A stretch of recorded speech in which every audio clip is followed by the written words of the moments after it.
Hello, kids. This is Ryan from the Dead Radio Podcast. Please excuse me while I get these plugs out of the way. Please subscribe to the Dead Radio Podcast on iTunes, Beyond Pod, or whatever your mobile podcast app preference may be to download and listen to the show on the go. Not sure how to do that? Go to our YouTube page by searching Dead Radio Podcast and watching the lovely video Adam posted to teach you dummies how to figure it out. You might as well subscribe to the channel as well while you're there. We're also on Instagram at Dead Radio Podcast and on Facebook as well. Facebook.com/Dead Radio Podcast. If you'd like to support the show, send us a few shekels at our Patreon page, patreon.com/Dead Radio Podcast. Your support will help to enhance the show and fund future Dead Radio projects like Tim Cop, a live chili cook-off, and a shot-for-shot remake of Never Gonna Give You Up by Rick Astley. We do this show for fun, but as Danny DeVito and Twins once said, well, money talks and bullshit walks. We also share the internets with other local podcasts, so check out Dark Side Records Podcast, Dorkside at Dark Side Podcast, Hudson Valley Legends Podcast, and Hudson Valley Transmitter Podcast. And as always, the Dead Radio Podcast is sponsored by Track 7 Studios, providing quality artistic photography and video services for advertising or events of any size. They will photography anything. And if anybody has been paying attention, I just said the word podcast 13 times. Thanks for listening. Enjoy the show.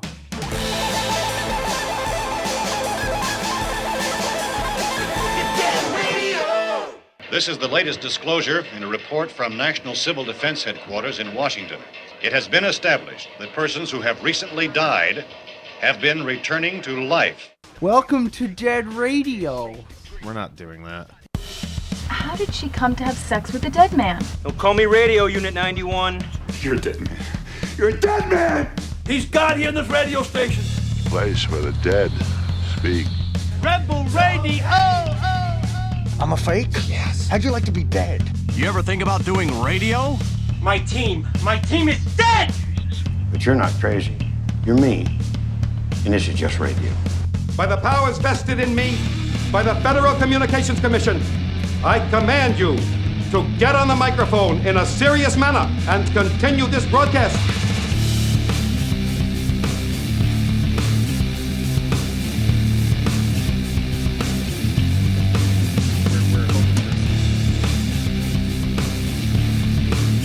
All right.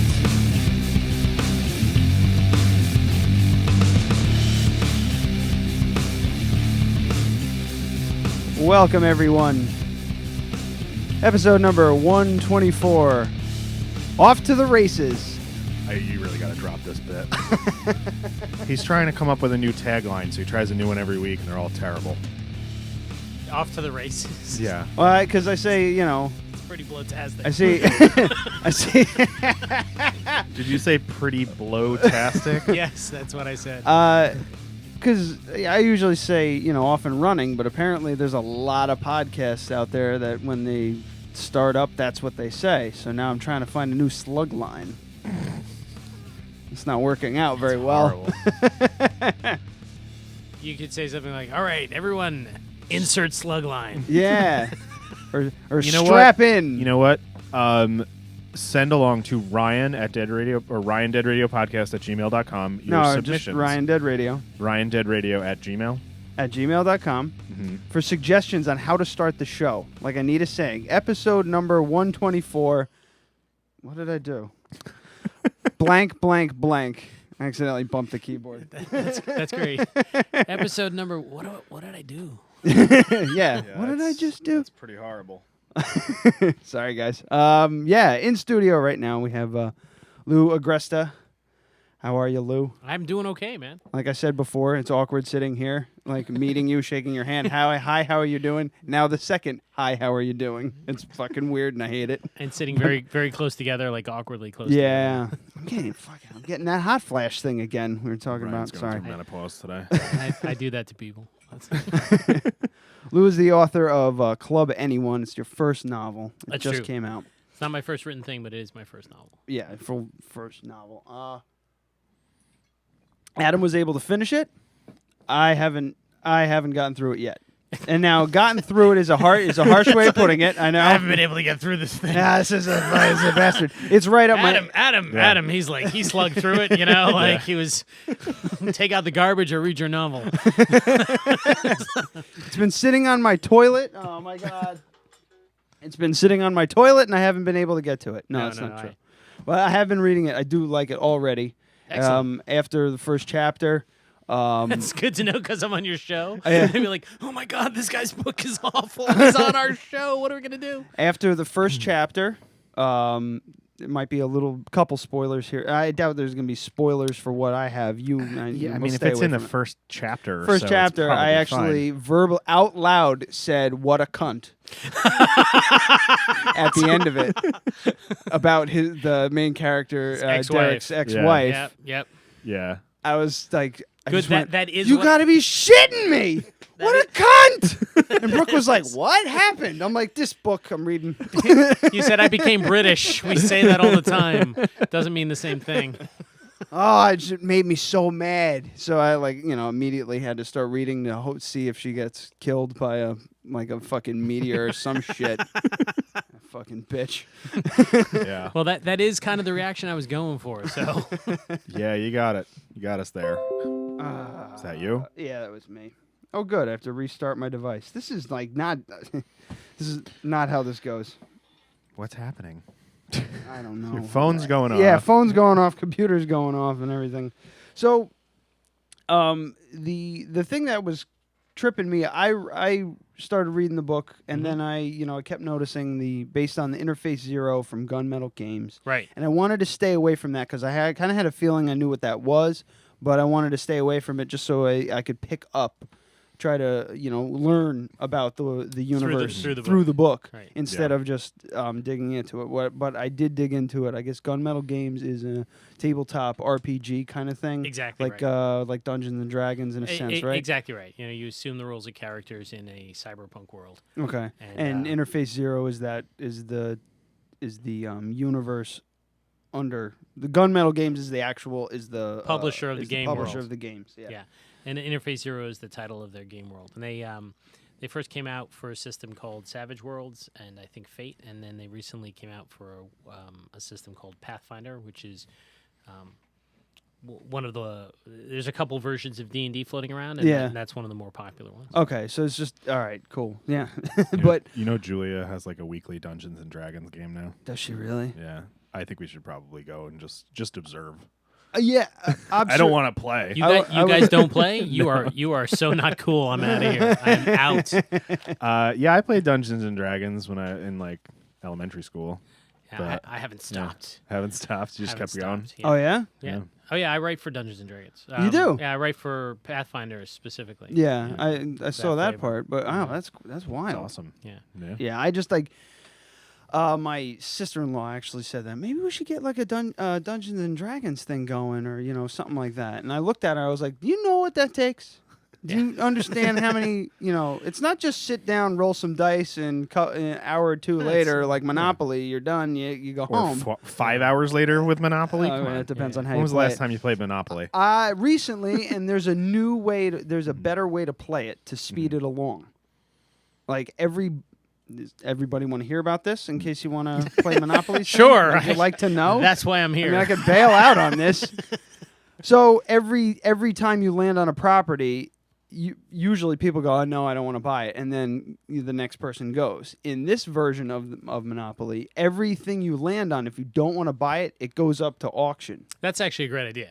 So now the other players get to bid on it, and you have to sit out.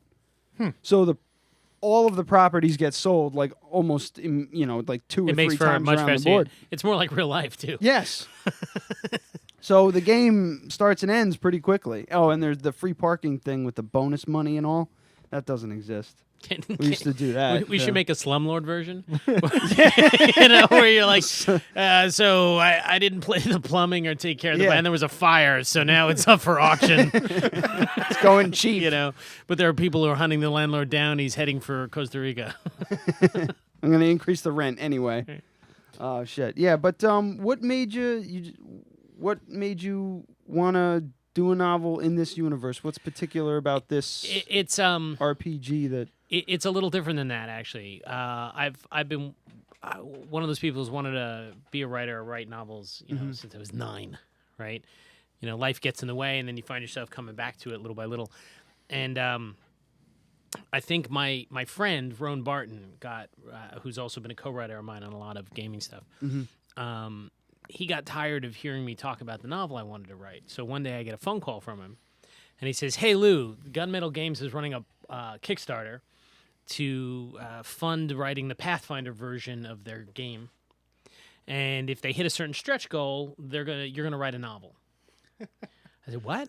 He just told you. He just told me. Yeah, So yeah. wait, He just told me. So one of the benefits, one of the what is it? What is the Reward. word I'm looking? Reward. One of the reward packages was to... Lou Agresta writes a novel. It absolutely was. Christ. So- how much was the reward? Oh, I don't remember. We could look it up. I mean, they're Kickstarter forever, right? So you could totally look it up. Interface Zero. You got it? I will in a second. Yeah, he's had a couple of Kickstarters. You might have to poke around. But yeah, and I think while we were on the phone, he's like, That's funny. He's like, yeah, so if that happens, you're writing a novel. I told David Jarvis, as the publisher of Gunmetal Games, that's what you're going to do. And while we were on the phone, he's like, oh, look, they just hit. You're writing a novel. So he basically put the boot on my back, and he kicked the little birdie out the nest. Well, that's good. And, I mean, yeah. that's the same thing.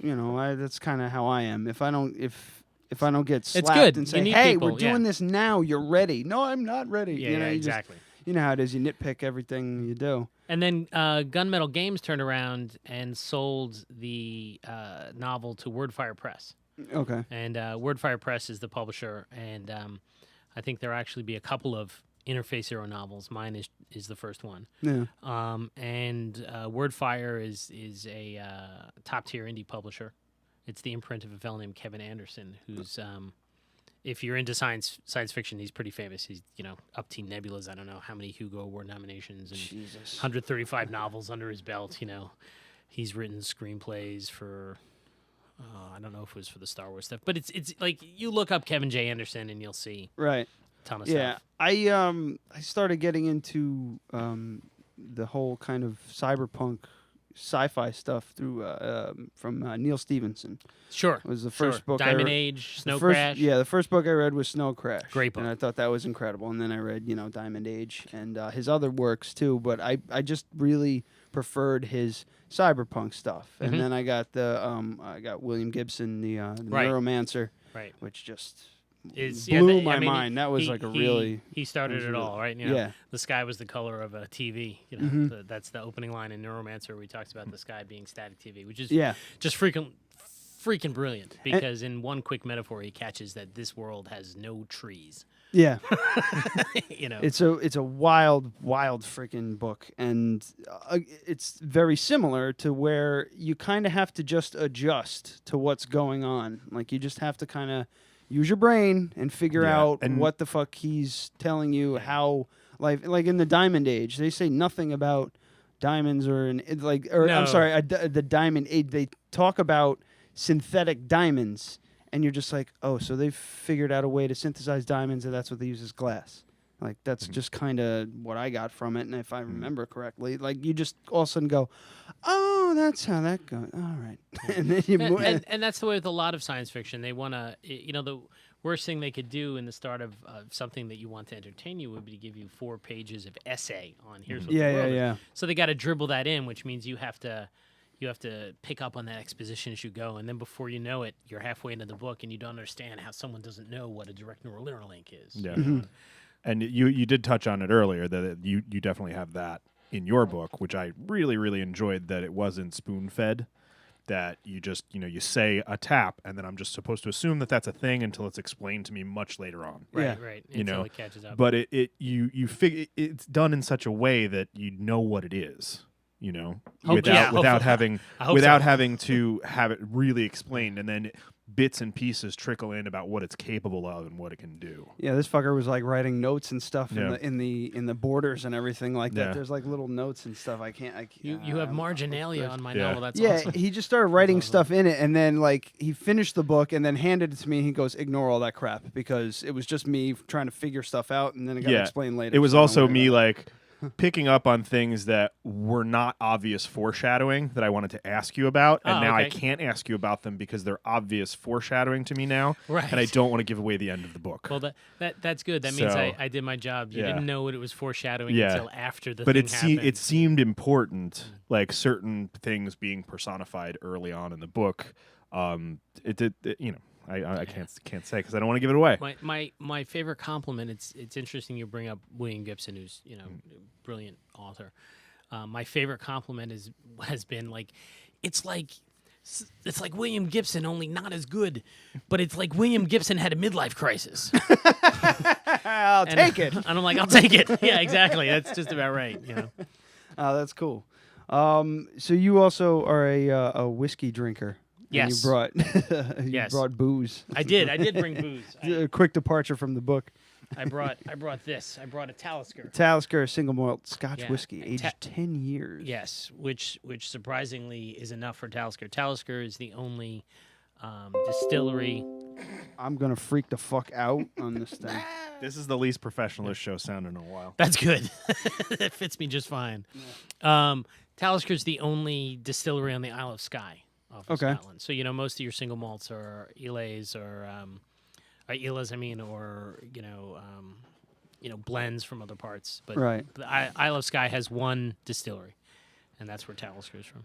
So most of the time when people bring booze on the show, they go, "I brought this whiskey. It's good." That's all we can get out of them. So you're doing great so far. Well, this is a single malt. So it's not a blended Scotch whiskey, and it I don't know what barrels do they age it in? It's they usually do them in port barrels, but I don't know that this quite has the color for that. But it's Talisker is wonderful if you haven't had it yet. I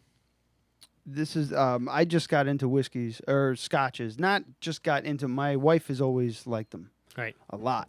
And I usually get her a bottle, and try to have people get her bottles here and there. And most of the time, I haven't liked them until I tried, and I just looked it up here. It's I don't know how you spell that. Craig Lakey.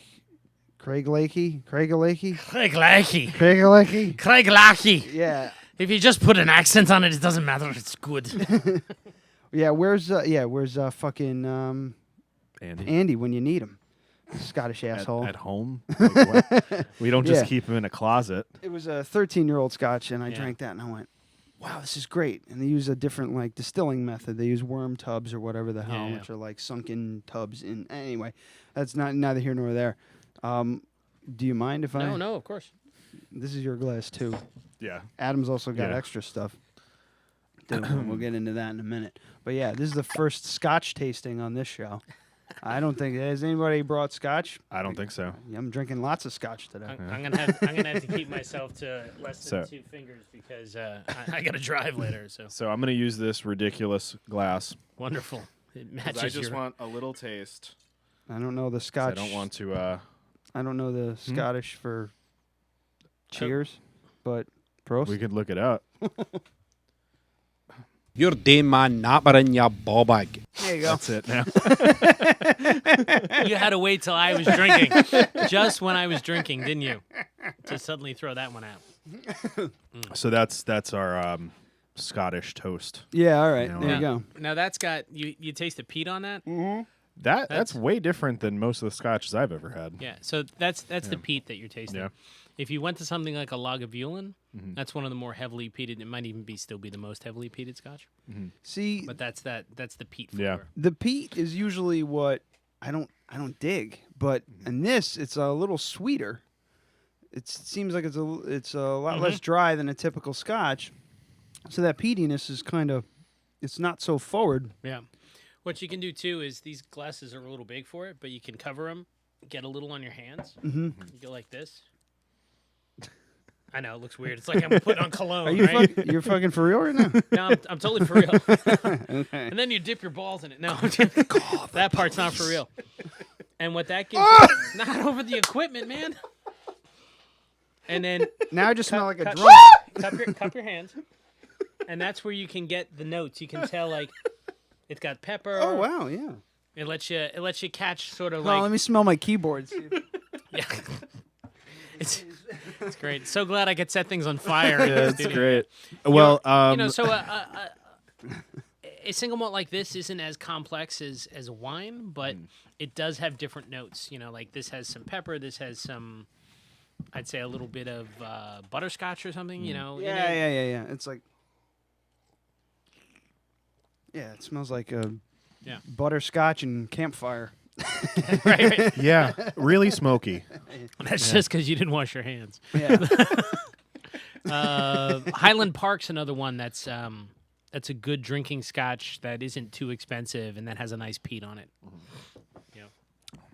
Yeah, I totally botched that up. Jesus.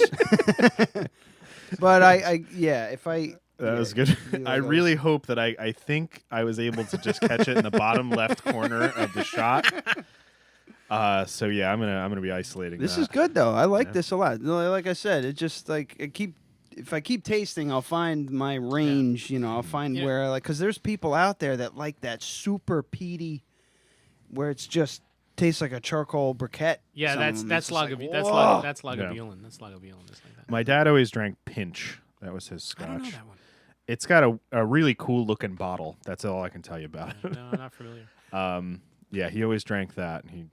But he would have 2 scotches a year. He was more of a bourbon guy. Like Right. Me, yeah. Bourbon's something I've gotten into recently, and surprisingly, the Beacon Distillery has some amazing, they got some good stuff. some really good stuff. And my favorite thing these days is like Blanton's is my measure. Like, is it better than Blanton's or worse than Blanton's? Yeah, I mean, my favorite still is Eagle Rare, I would say. I have to try. Yeah, and it's gone up quite a bit in price, but it used to be like $24, $22, something like that for a 750, and it's like a 10-year bourbon. Yeah. Fucking awesome. And like I was saying before, I've come to love them. I love the bourbon neat with the ginger beer back. There's something about the spiciness of the ginger beer that hits the bourbon just right for me. It's like mixing it's like mixing a drink in your mouth with the aftertaste, and then it clears out. Imagine that. Mixing a drink like a bar where the bartenders they use their mouths as shakers instead. Or your mouth. I thought you were going to say like they did it in your mouth. Yeah, no, that would be cool. And then they drop in the little umbrella while you're back like this. Yeah, I mean there's well, yeah, the parasol would be a little bit overdoing it, but the cherry. At if you There's go your martini. to well, you can't now. It's closed. Fucking what the fuck's the name of that bar in the city? The one they based Coyote Ugly off of. Hogs and Heifers. Hogs and Heifers. Yeah, I used to go there. I used to go there all the time. But yeah, they'll do like lemon drops and SoCo and lime and shit, and they'll just pour it right into your mouth. And it was good up until what's her name from Pretty Woman? What the heck's the actress's name? Julia Roberts. Yes, Yeah, thank there you you. go. Julia Roberts wound up. The rumor was she wound up dancing there on the bar, and then it became a tourist attraction. Like everyone was hoping that she'd be back. Yeah, when it's- in reality she did that once, and she's like, "Holy crap, never again." What was I thinking? Yeah. Oh, fuck. Yeah, that was an interesting joint. That whole Washington Street strip back there Yeah. was a lot of fun. Yeah, but it's gonna be like high-end fucking boutiques now. Yeah, Yeah, sure. because basically a new company bought the building and they said, "Yeah, we're going to raise your rent $50,000 a month." And they were like, "Well, but it's already $20,000," and they're like, "Yeah, we don't care," because they know they can get it. There's a really fantastic Cajun food restaurant back there too. I haven't been down there in years. Yeah, me neither. Yeah, Anyway, stay out of the that's fucking city. that's not what you brought. Let me tell you all about when I was 20 and being stupid in the city. We can talk about that. That's my next book. I heard. It's called Stupid in the City. I heard you did a little stretch in the clink. I met.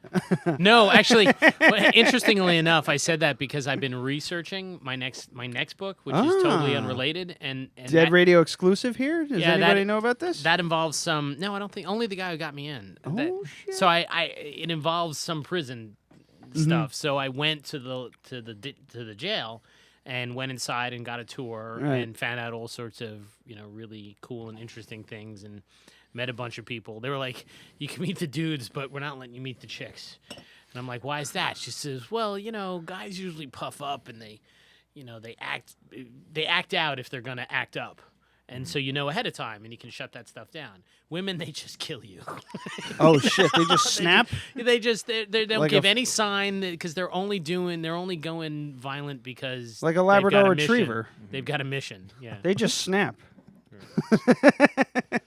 I'm not going to make that comparison. That's always like I've always been like I'll run through like storylines or something for whatever the hell in my head, and I do that all the time. You're fantasizing about not like fantasizing. It's not a sexual thing. It's not a sexual. It's not a sexual prison. Yeah, fantasy what I'm thing. talking about is just like you're thinking sure? about scenarios Prison. or whatever. So tell me about prison. But I always like I go to research something like military rankings and stuff like that, and then like it gets to the point where you're just like I have to research. If I research how to make this sort of weapon, will that put me on a list? All I'm doing is research, much like what are you doing? Pete Townsend. No, I'm just like things pop through my head. Now that I'm published, Yeah. I have excuses. No NSA. I'm an author. That's why I was looking up kidnapping, I swear. Look, published stuff. The funny thing is, they're not fucking looking. I mean, no matter what. There's so much volume of material that unless... back many years ago, I bought the Anarchist Cookbook because I was curious to read it. I have a copy. But I was like... I don't really want to, I'm not paying with a credit card, and I don't want to buy it on Amazon. So I physically went to the store, gave them a fake name, and created an email address just for that. And that was back when looking. It would have been even harder for them to look. Yeah, you would have to say Donald Trump, Anarchist Cookbook, can't wait for Wednesday, boom. And then maybe you'd catch some attention. Oh crap. We're at 58 dog. Even even then, it would be just like a phone call.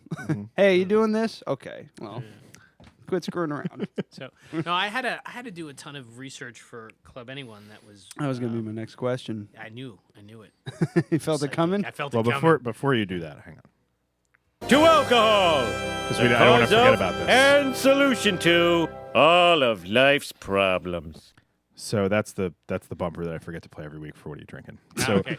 So this week I'm drinking Peasant Juice by North River Hops and Brewing.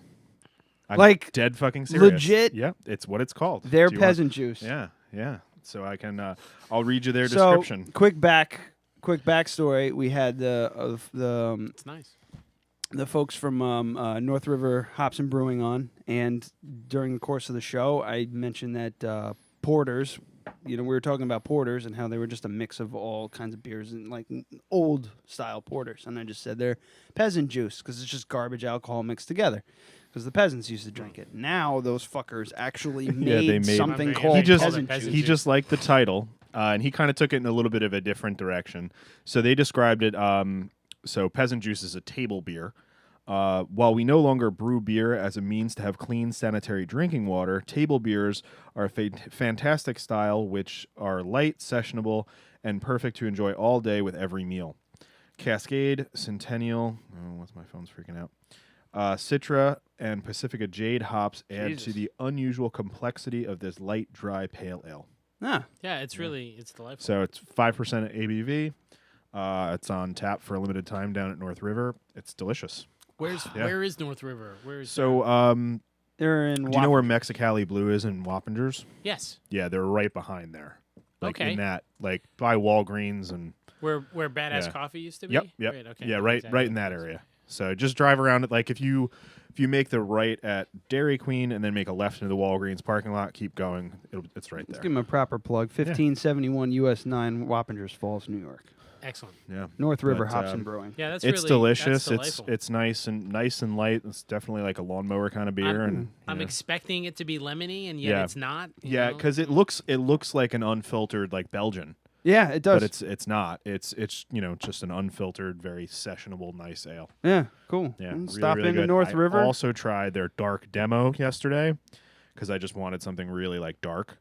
And that's fucking awesome. It's a black IPA. Fucking great. Good for them. So we can be snooty with our scotch, or we can be of the earth. Yeah. Yeah. It's good.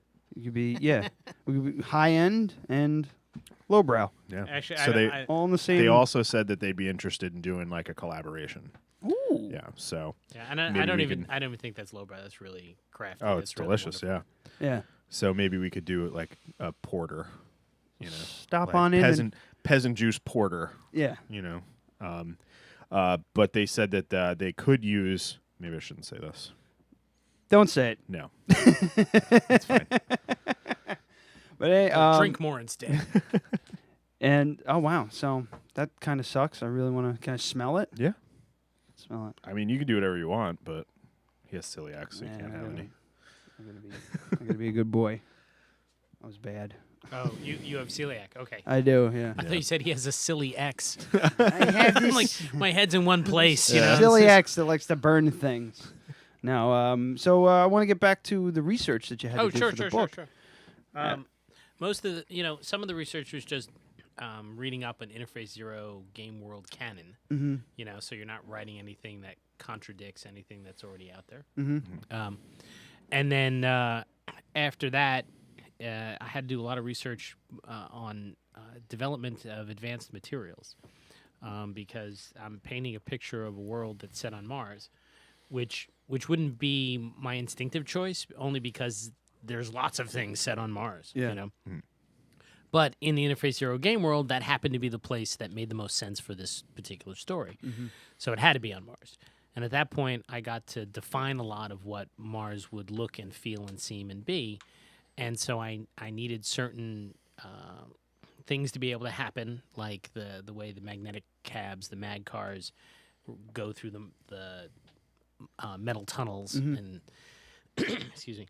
And then I had to do some research to figure out like what could you actually make these dome cities on Mars out of that is nascent in our existing world. That if we today in real life, and if we extrapolated it for 75 years from now when Interface Zero takes place, what material developments could you reasonably say? Sure, that would be a city on Mars. Yeah, it's a possibility that Right, so you'll see in the book there's references to things like aerogel and, carbon nanotubes,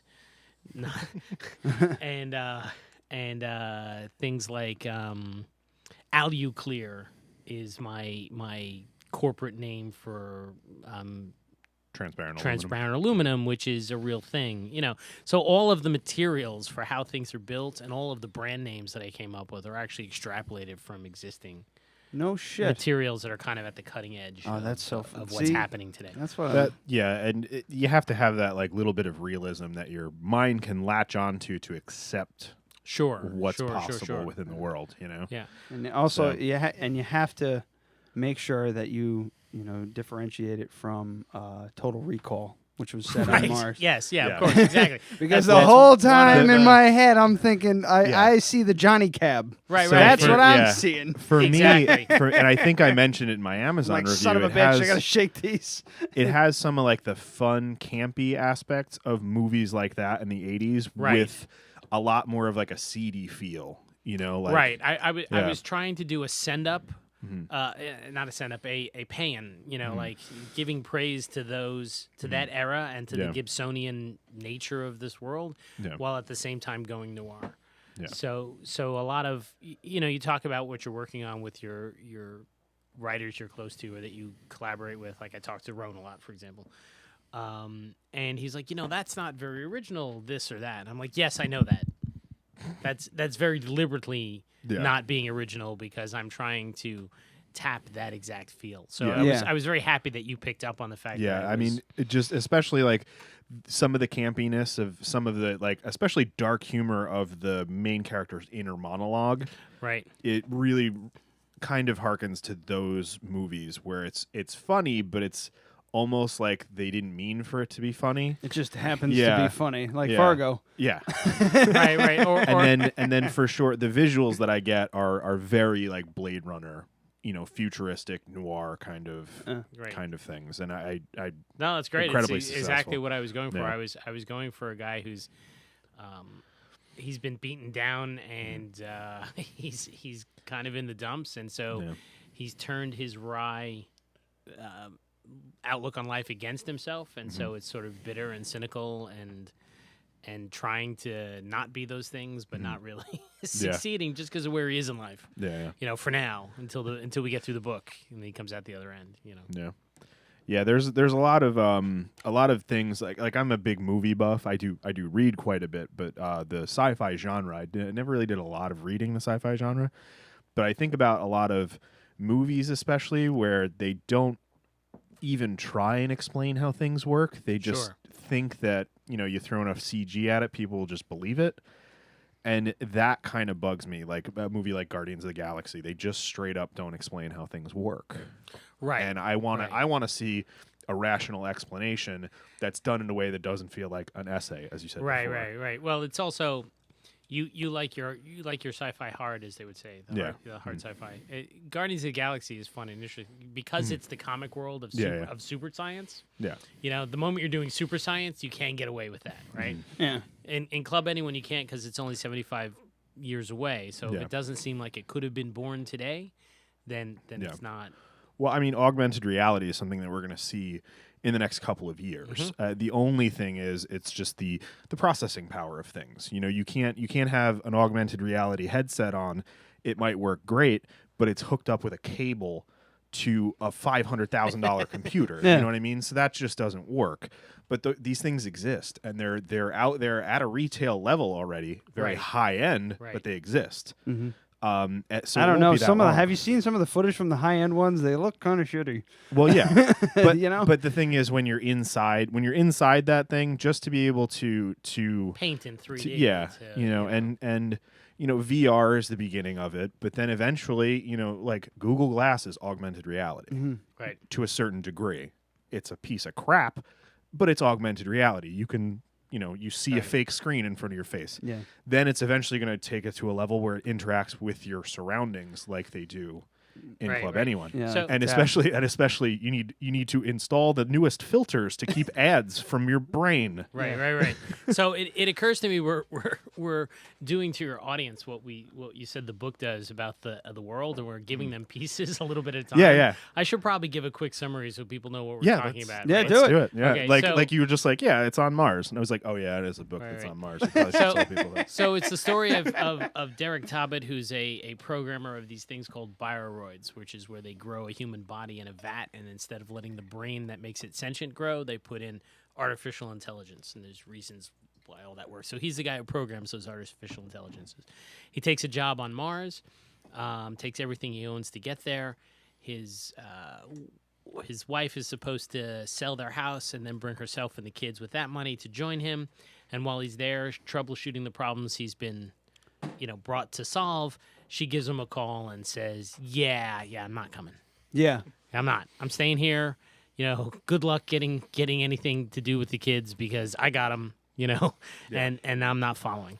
Yeah. And so he's fucking stuck on Mars. Yeah. Because of that essentially penniless. Right. So it even if he wants to go back, it's going to take him years to save up the money to go back and fight for his kids, and by that point she's won. Right. So she waited to pull that on him, and then his drug-fueled descent into poor life choices follows as he tries to cope with this situation while trying to succeed in his career. And then, he gets involved with organized crime. He gets involved with the femme fatale. It gets, very noir. And eventually he gets involved with, technology that he shouldn't be messing around with. And, all sorts of bad people go to take advantage of him. And hopefully he comes out on top. I think, as the book says, it'll take the friendship of a rogue AI and an impossible love to save the day. So hopefully it's a noir, it's a romance, it's midlife crisis in space. That's the one thing that kept jumping out at me when I was reading the descriptions of it and everything. The romance, love, and everything like that is just like this out of all of the sci-fi and the action and the noir and the drama and everything like that. There's this love part, there's this theme of love in there. It's just like that whole love thing. It's just like I'm like, oh god, the tale as old as time. Yeah, Hooker with a heart of gold. That's what it's all about. I know, right? And Interestingly enough, Julia Roberts all over again. right? There's a reason we mentioned it. And I'm not going to tell you which is and which isn't, but there are many parts of the book that some parts are autobiographical. Some are a little more cathartic than they probably should have been for a first novel. But there are a lot of it is drawn from the real life experiences of people that I know. Mm-hmm. So yeah.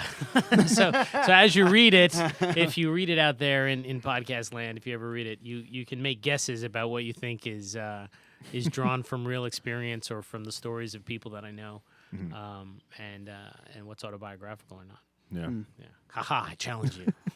So I haven't gotten that far through it. Like I said, right. Are there dinosaurs? There aren't even aliens. If you want there to be, there are dinosaurs on my website. You can go to my website. Oh, and find I dinosaurs. I love dinosaurs. I when I was a kid, I was this kid, right? Uh-huh. What do you want to be when you grow up, Tommy? I want to be a policeman, so I made this. I want to be a fireman, so I made this diorama. I want to be, I want to work in an office like my dad. I don't know what he does. What do you want to be, kid? I want to be a paleontologist. Yeah. Silence, and then all the other kids like record scratch. Kill that child.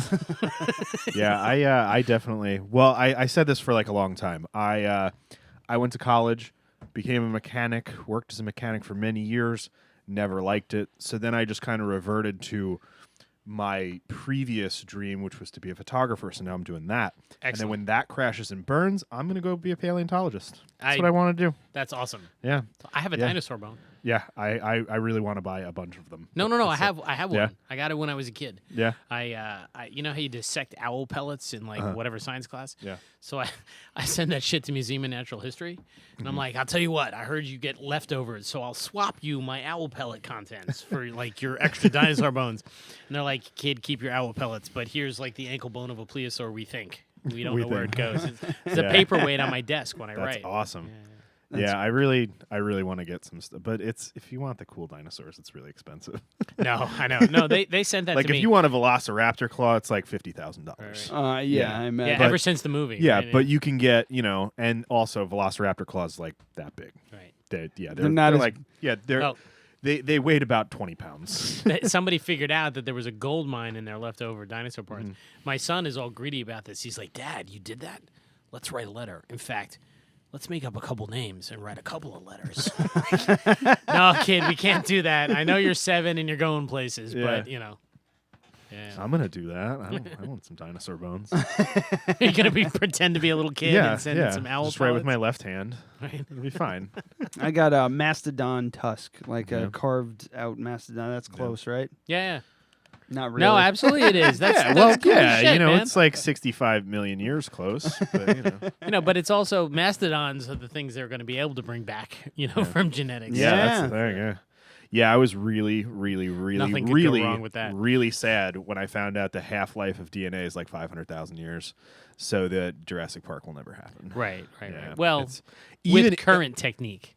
But the problem is that you need to build it or figure out a way to decode a current animal. It'll that build evolved. it. Like my sci-fi brain immediately goes, there'll be advances in imaging, and then there'll be synthetic DNA. Yeah. So you won't even just have a dinosaur. You'll have like a synthetic, even harder to kill dinosaur. Indominus Rex. Yeah. Right, Indominus Rex. That's well, great. That's a book title, man. That's a book title.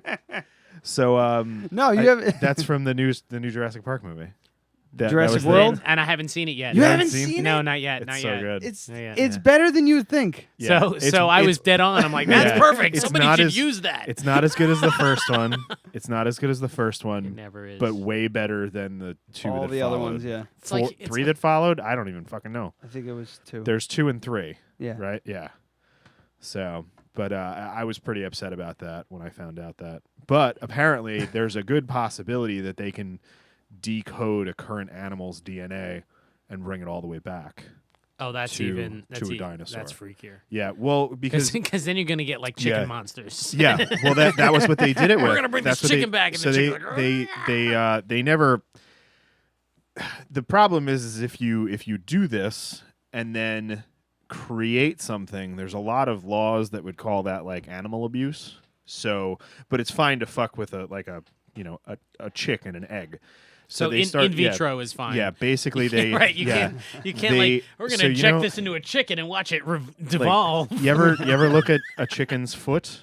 It looks exactly like a fucking dinosaur. Mm-hmm. Scaly, looks just like a dinosaur. I fucking see him sneaking into people's yards to look at chickens' feet. I have chickens. He has I have chickens. He don't have to sneak very Yeah. far. He He doesn't just have to sneak goes at all. out to his own Actually, chickens. he Excellent. just So- claps and my, they come to him. My we chickens have, are safe.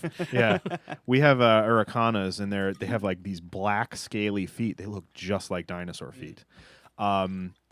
So that's just like the concept. It's just like, look at that. That is just left over from 65 million years ago. Sure.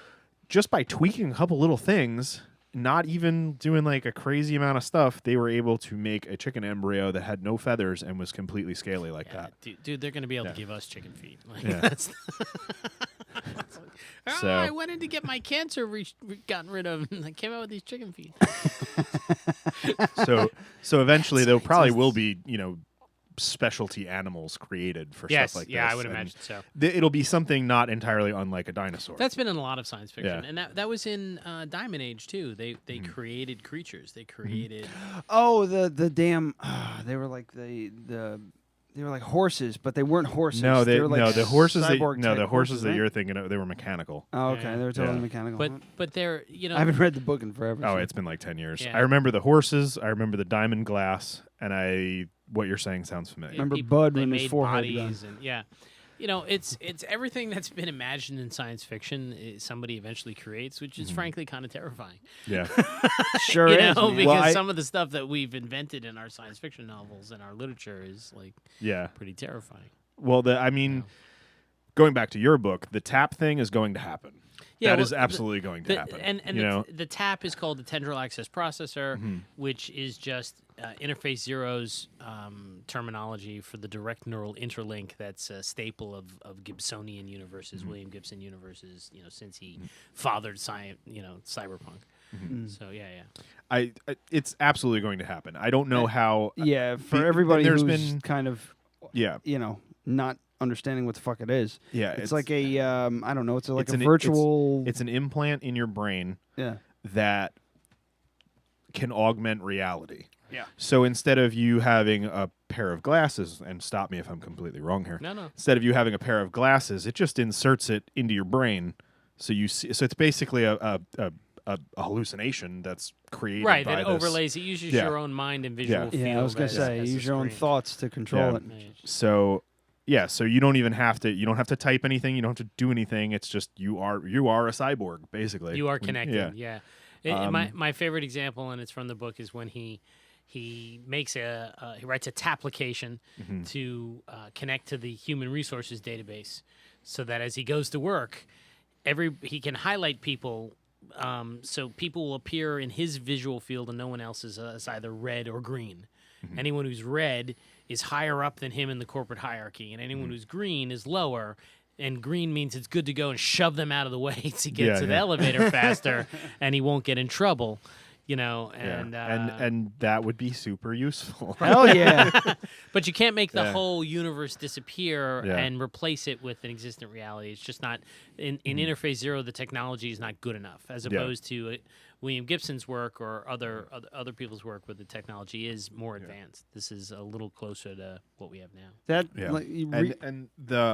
I think the first iteration of something like this is going to be the contact lenses that several companies are already developing. Oh yeah. It's probably. You're going to be able to put a contact lens in your eye, and it'll be like Google Glass in your eye. Yeah. And then as soon as which doesn't sound pleasant, but probably is. But then if it's not out of the realm of possibility, you know? Right. So you put these contacts in, you have it synced to your phone, which is 10 times more advanced than phones we have now.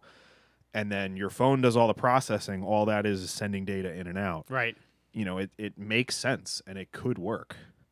But I'm all for it. Sign me up. Hell yeah. I'll be a fucking cyborg. I don't care. Yeah.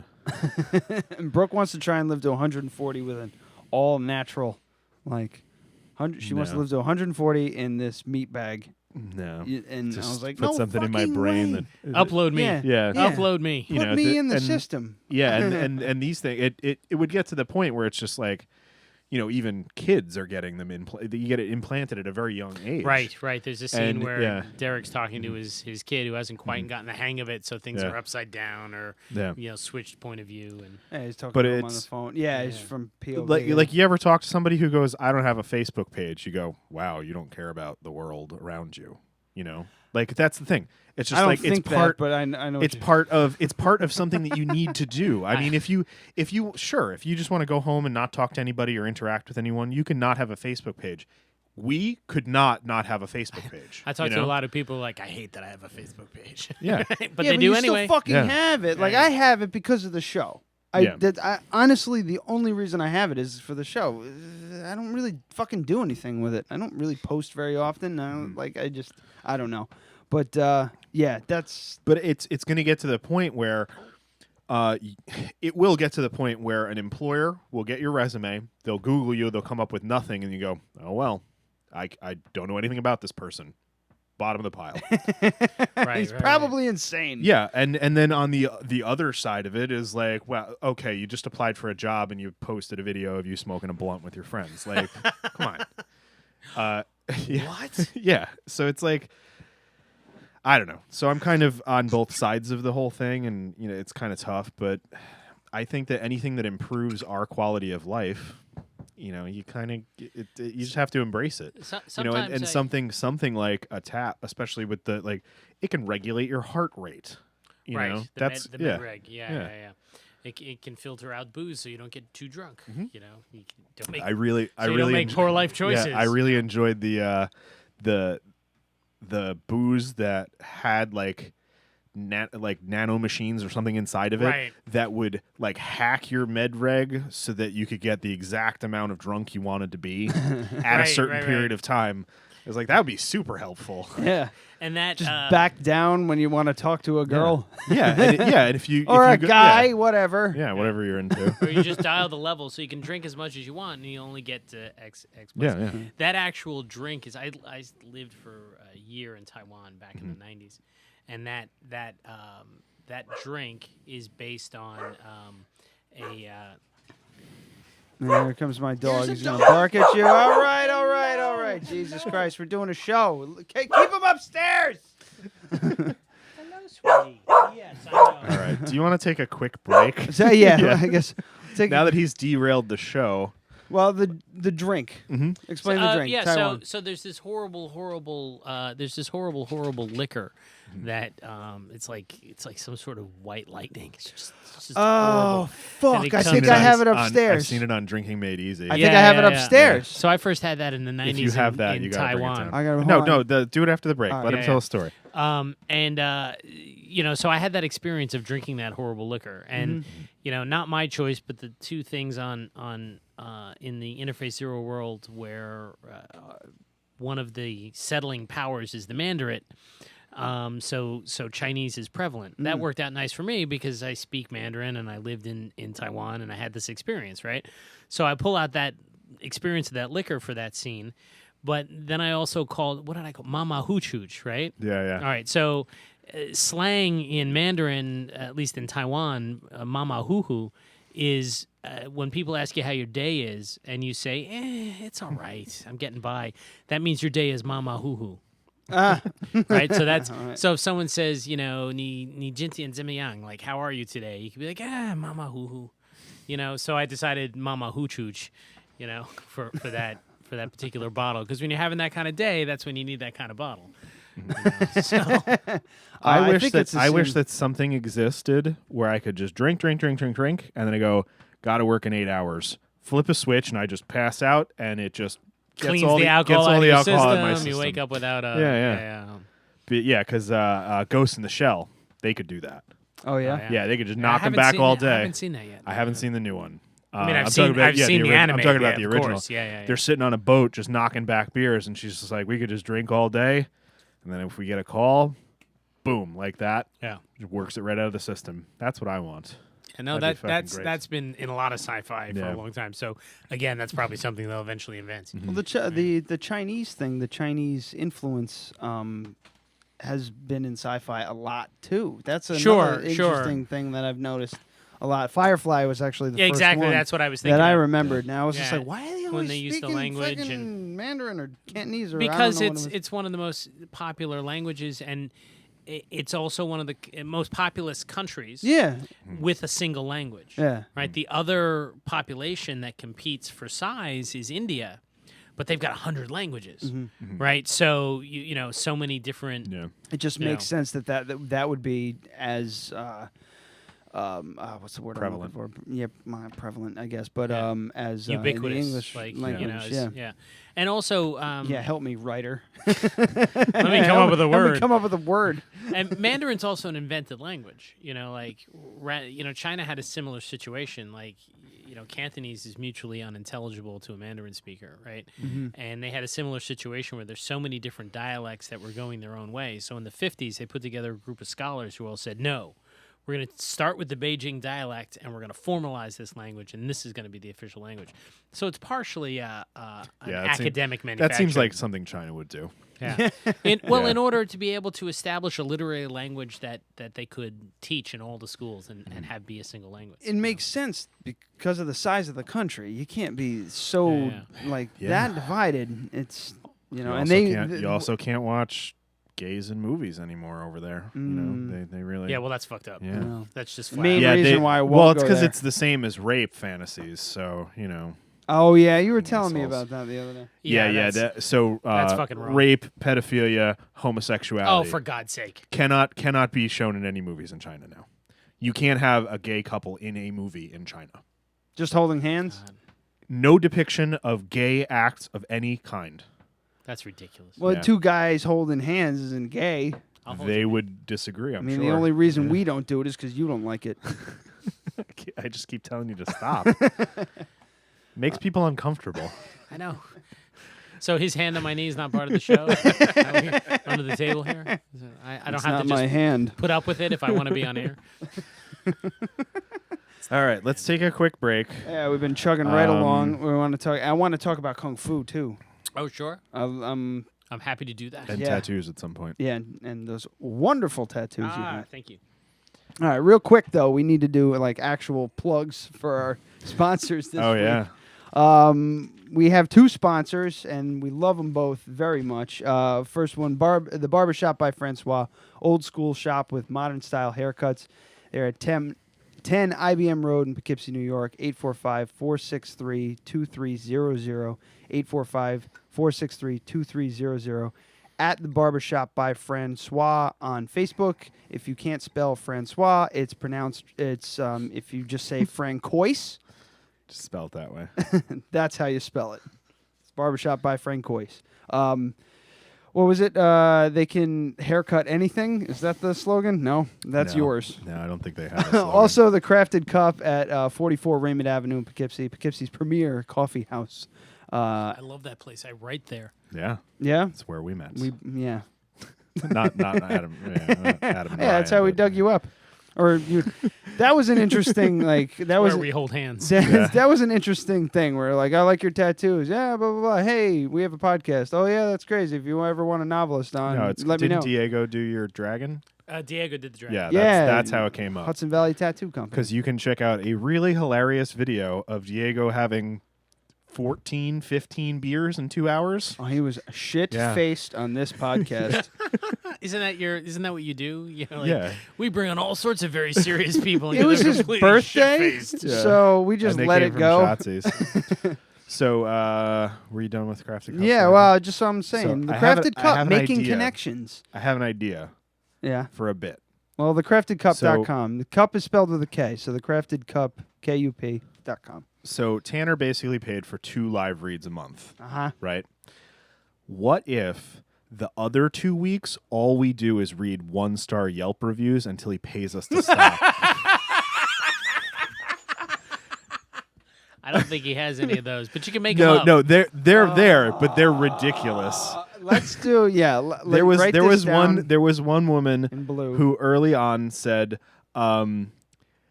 they didn't cut my bagel in half and I was forced to eat it like an animal.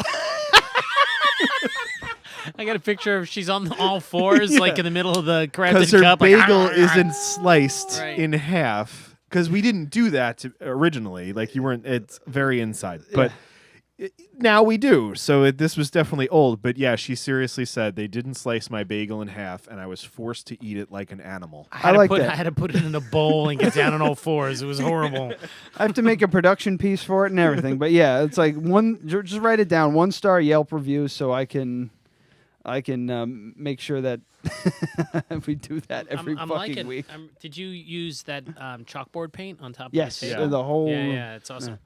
It's for this reason, pretty much. Yeah. All right, so we're gonna take a break, and we'll come back. We'll talk more with Lou about his book and kung fu and dinosaurs and tattoos. And tattoos. Yeah. It's gonna be great.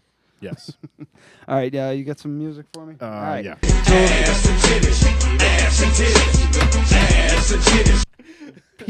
Every fucking week you fall for that. Yeah, I'm not gonna remember it. I'm gonna play some Francis Dean live tracks. All right, we'll be back. 6 people are watching. Is that real?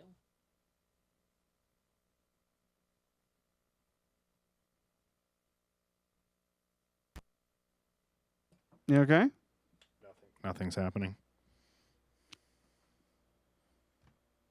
It just worked. I don't know if it's iTunes or something. Who knows? Oh, hold on a minute. All right, well, it's just YouTube now. We're not actually recording, so give us. Are we still streaming? Yeah, live? Yeah, we're still streaming live. Yeah, it's just iTunes will not play anything. Wow. Like the cursor is not even moving or anything. All right, let me set something up and we'll do it that way. Give me a second. They knew you were playing it on the show.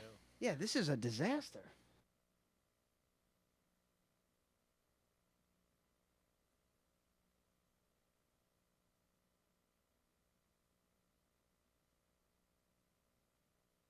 I am too smart. Este Marchi.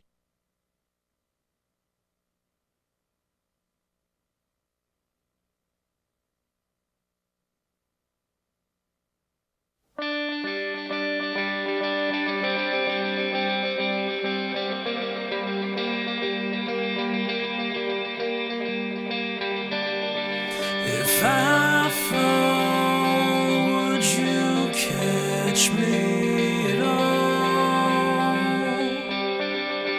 When I cry, would my tears be dried? If I lose your grace, would you still hold my face? No, you just replace it. I don't know if the feeling is mutual.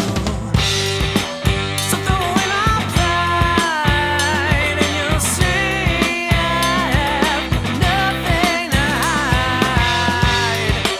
I may have done you wrong, but with all my mistakes, I have grown stronger. Yeah.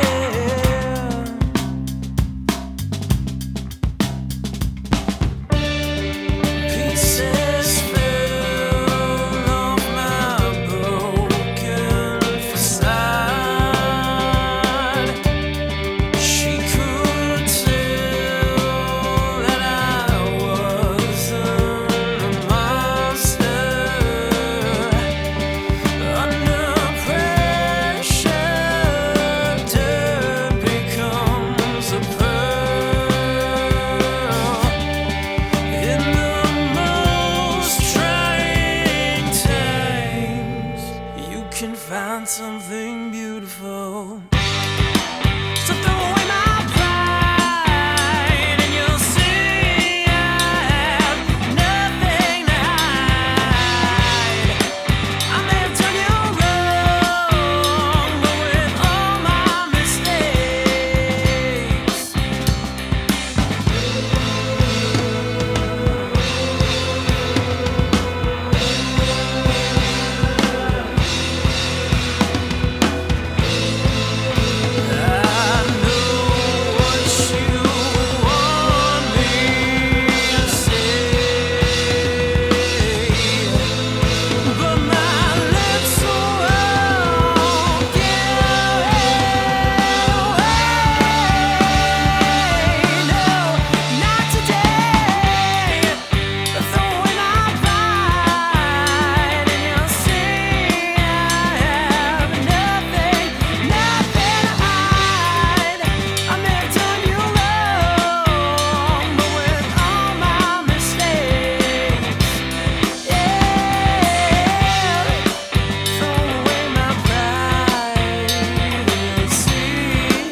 Oh, do you know what I wanna do to you? Do you know what you mean to me? Have you a clue? Do you know the truth? This is how you made me feel. I wanna drown you in a bathtub filled with all your ex's tears. Wanna tie you to my car and drag you around the world for years. I wanna punch you in the face, won't hesitate. I have no fear. Kick you while you're on the ground and then I'll come back for a little more, a little more, a little more. You tell me you don't understand. You're up for excuse for a man. You're so vain, kinda stupid and insane. Got no spine, no future, no brain. I don't know what I was thinking, and I don't know what else to say, except I wanna drown you in a bathtub filled with all your ex's tears. Wanna tie you to my car and drag you around the world for years. I wanna punch you in the face, won't hesitate. I have no fear. Kick you while you're on the ground and then I'll come back for a little more, a little more, a little more. You told me I don't wanna settle down while you're off with girls all over town. I've been told there's no one like you. I could say the same, a different tone, a different view. Well, I don't know what I was thinking, and I don't know what's left to say, except I wanna drown you in a bathtub filled with all your ex's tears. Wanna tie you to my car and drag you around the world for years. Punch you in the face, won't hesitate. I have no fear. Kick you while you're on the ground and then I'll come back for a little more, a little more, a little more, a little more.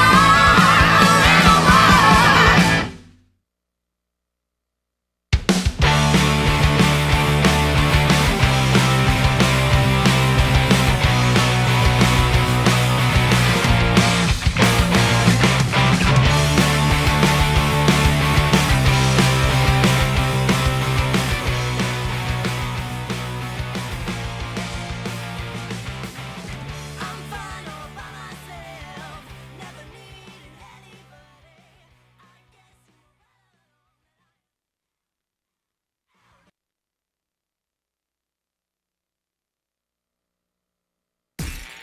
This is Logan Callahan. You can check out my music at logancallahan.bandcamp.com. You were listening to Dead Radio Podcast, the #1 podcast in Poughkeepsie, because fuck Darkside.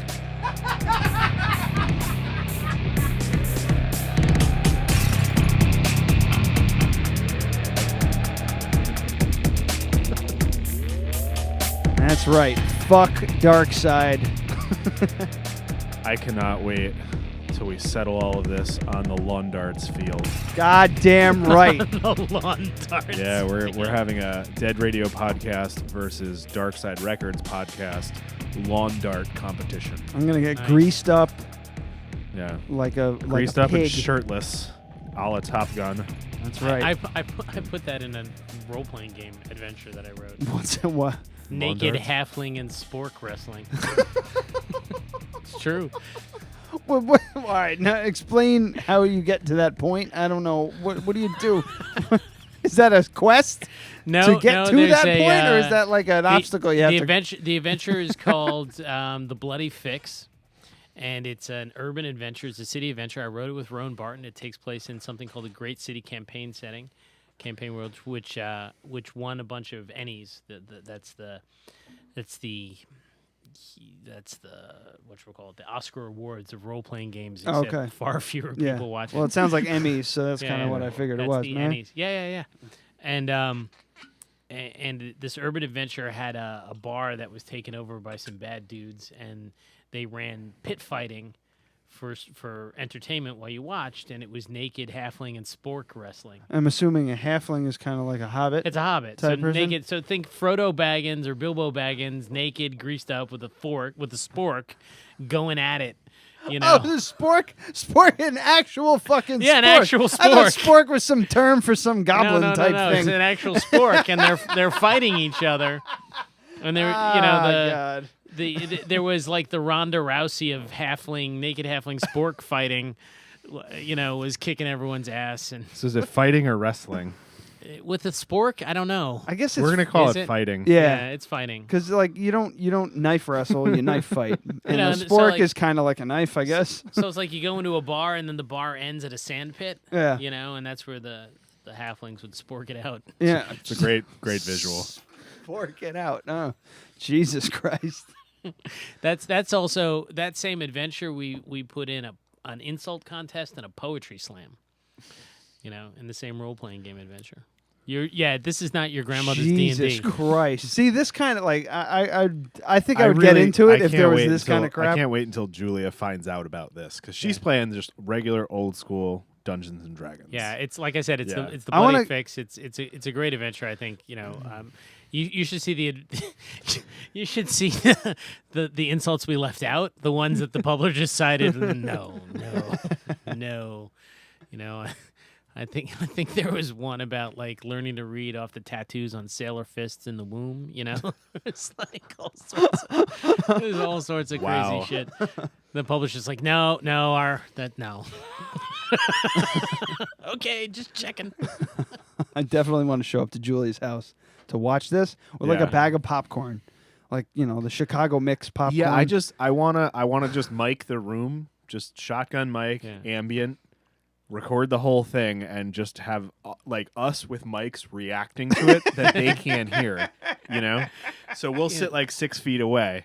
No, but role playing game or adventure writing is been great for me in the sense that it was been a major confidence builder. It's how I started getting out there and first got published. It engages all the fantasy themes, and it's like writing a novel, except you don't write the main characters, right? Because the people playing the game are the main characters, and they decide what you're going to do. But you do have to write everything else. Yeah. So it's a lot of practice in world building and narrative structure, and what makes sense in terms of how characters are likely to respond to things. That always, to me, growing up, to me that was like, that's just a dorky, nerdy Sounds like fucking a lot of thing, like, well, no, to me it was just like, what a bunch of fucking nerds. But now I look back, and I'm like, if I would, like that actually now Stranger sounds, Things has come out. Everybody's all about Dungeons. Well, and no, it's Dragons. not even before that. It was just like, you know what? That's actually way more creative than what the fuck I was doing. I was just like I was just sitting at your house drinking Mountain Dew playing video games. It's fucking boring. If we were actually creating a world, we would get less chicks than we got to begin with, which is For you, it's chick. Yeah, chick. Less chick. It's just the one. Well, the thing is that in some ways you're right? Like at its what's that noise? What noise? You got like a digital skip. Yeah, I had some digital. That's me. Oh, okay. So at it's, The only one that works is his. it sounded like I had a tap and someone was playing old Yeah. Atari games. Yeah. Cell phone. The at its worst, it can be really like Monty Hall, dorky, hilarious. At its best, it's an act of community theater that takes place on the shared imaginative space in your minds as a stage, and there's no fourth wall because you are both the character and the audience. You know, so at its best, it's an act of theater. I think with the nerdiness that comes from it is the going too far with it. It's just like LARPing. Yeah, where it becomes like it's LARPing's just a awesome, little. LARPing's awesome. Part of me wants to do that. Yeah. It's just like when have you ever? The historical seen, fencing thing. We were going to do that. You ever seen Knights of Badassdom? Of course. Fantastic movie. I highly suggest it for everyone. Olaf or whatever, that guy, the big fucking blonde guy who's always in game. Like that's where you're just kind of like, come on, dude. Let's chill. It's true, but in some ways, the gaming at its best harkens back to the same oral traditions and storytelling that created the sagas, right? You have people who are absolute masters of inventing and responding on the fly, creating. It's an art form. It's a very unheralded art form, where you tell me what you're going to do, and I take whatever crazy stuff you say or whatever happens accidentally with the dice, and I help weave that back at you into the kind of story that you would, like, Hollywood would greenlight in a heartbeat if they had been there experiencing it. Yeah.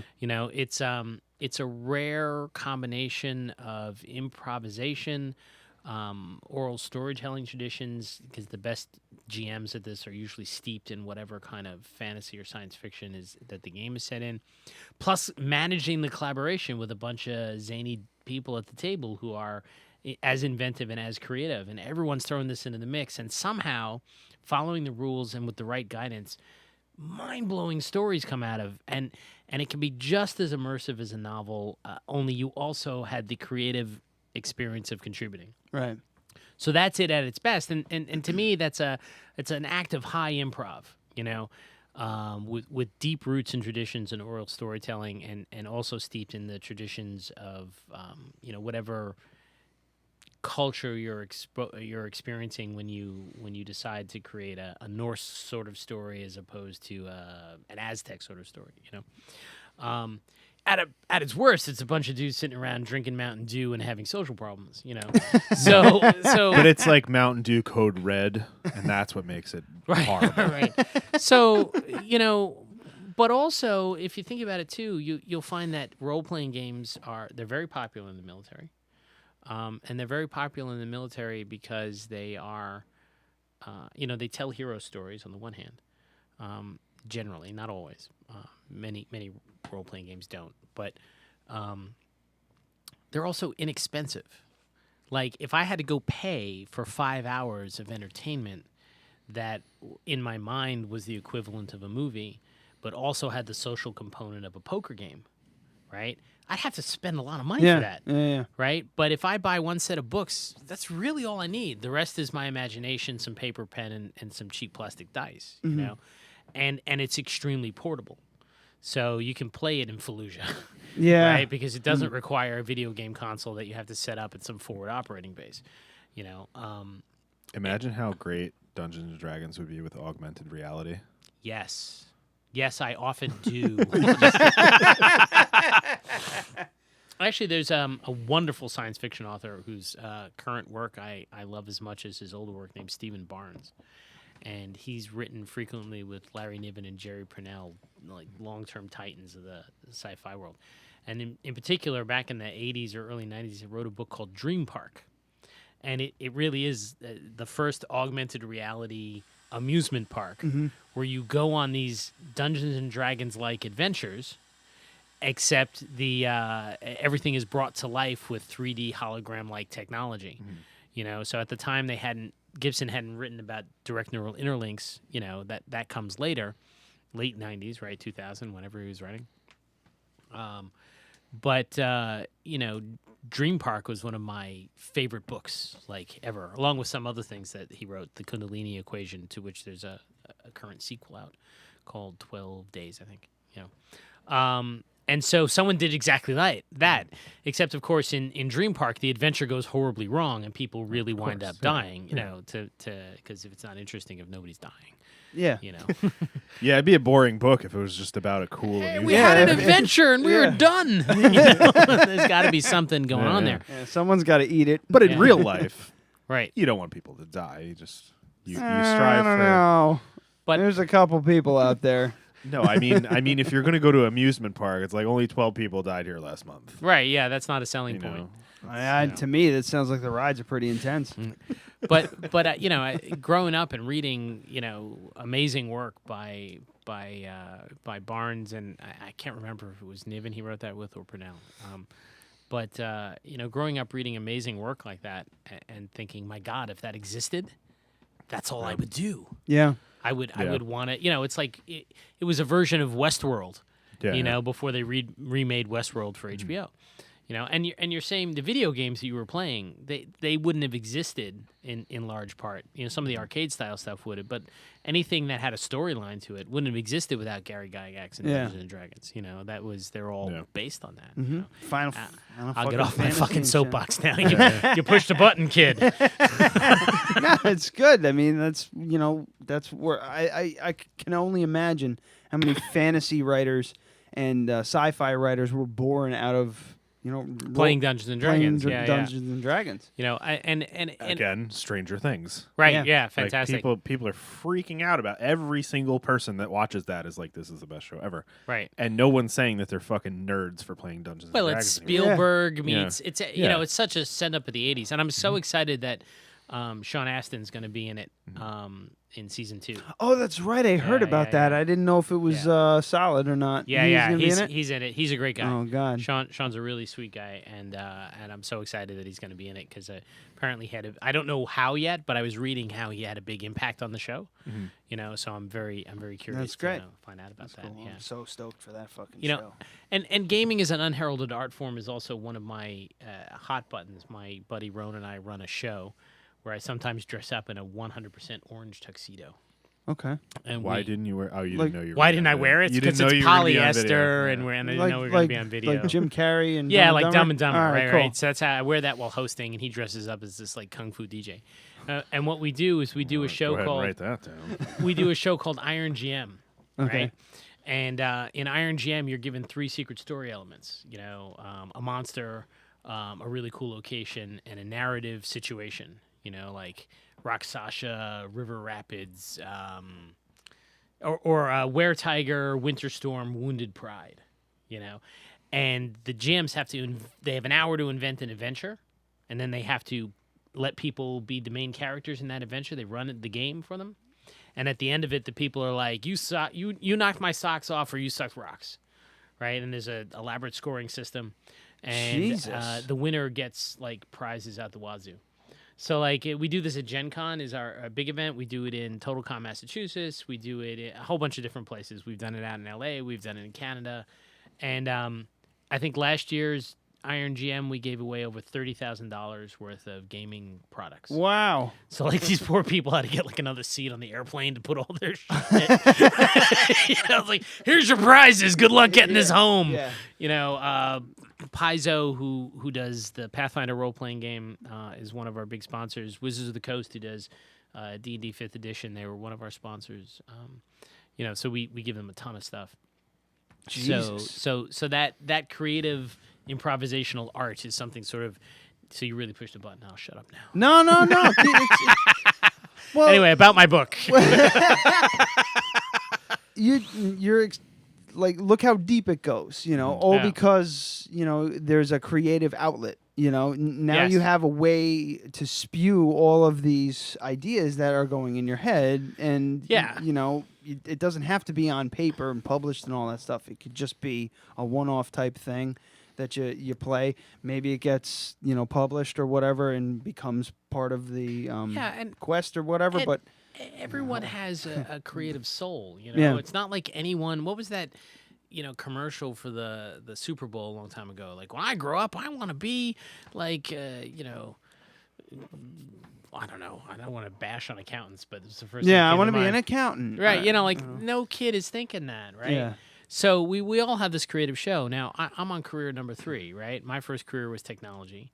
That I did well in the market, and some other things happened. My marriage at one point brought some things in, and next thing you know, I'm doing commercial real estate and investments, right?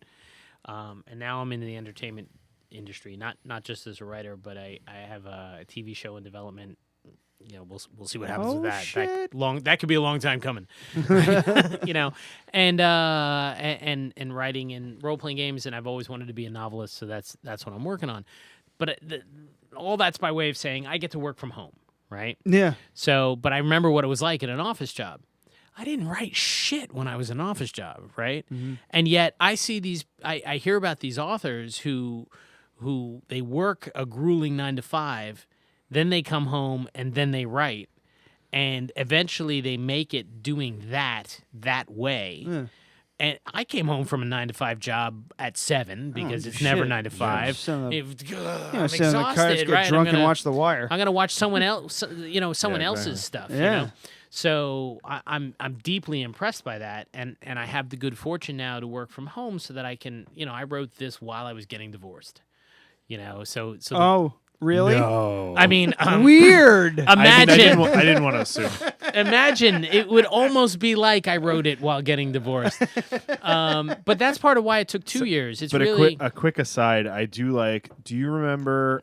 should have taken one. You remember MySpace, and you could buy skins from people. Yes. Yeah. So you could get applications that do that. Yeah. That's how And I I pictured really it. enjoyed his wife, not your wife, his wife, with like a severed. She was a severed head. Ex-wife, yes. Yeah. Floating around not behind him. Not your wife, No, obviously. no. Just Derek's wife. Skinned Yeah. biologically. Yeah, You yeah. know, skinned as a dripping severed head. Yeah. And he's like, that made it a little better. Right. And then you can turn it on and off, right? Like if the settings are set that other people can see it, and other people decide they want to see whatever crap you're projecting, it's called miraging. Yeah. Right? So he forgets that he's miraging, and he His answers buddy's the like, door, "Whoa." and his buddy's like, "Whoa, dude! There's a floating woman's severed head behind you, Yeah. and she's talking. Did you intend to do that, or is that just something you do when you're alone? Like no judgment."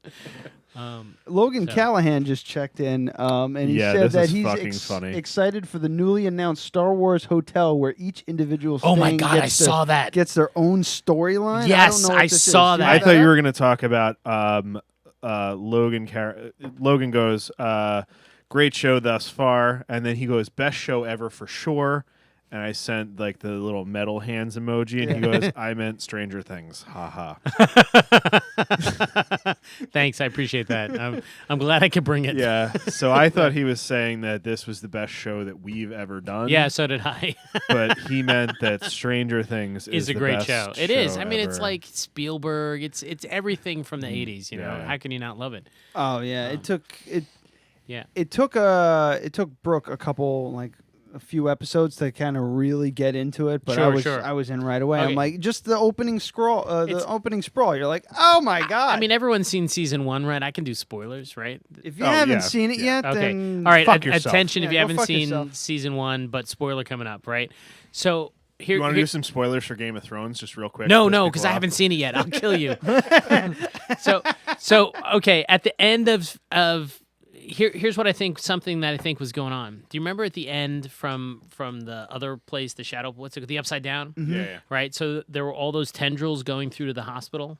yeah. Am I yeah. the only one who get that the Upside Down is the cause of cancer? All those people in Maybe. the hospital had cancer. They were in the cancer ward. And those tendrils were going through and attaching to them. You know what? I should Could be, rewatch yeah. the fucking show. So I'm I pretty did, sure. but I did like 6 months ago. I'm pretty sure the monster from the Upside Down is actually causing cancer. Oh. And was a metaphor. So if we kill it, we just smoke cigarettes again? Yes, exactly. How Wouldn't great would that that be? Go, kids, go! I mean, So their next expedition will be funded by, Altria. fucking Philip Morris. Philip Morris. They got the fucking Marlboro logo on their space suits. In their spacesuits Yeah. with their guns, and it's got like Camel cigarettes. Yeah. But They're required- yeah. They're I think required to that stop was for a smoke absolutely break Do on you their remember missions. way back when if you smoked enough Marlboros, you could get like a fucking kayak? Camel bucks, dude. Camel Yeah. bucks. Camel Hey, Bucks, Marlboro. Who it the was like fuck's Marlboro who the points. fuck's using a kayak when they smoke that much? I know, right?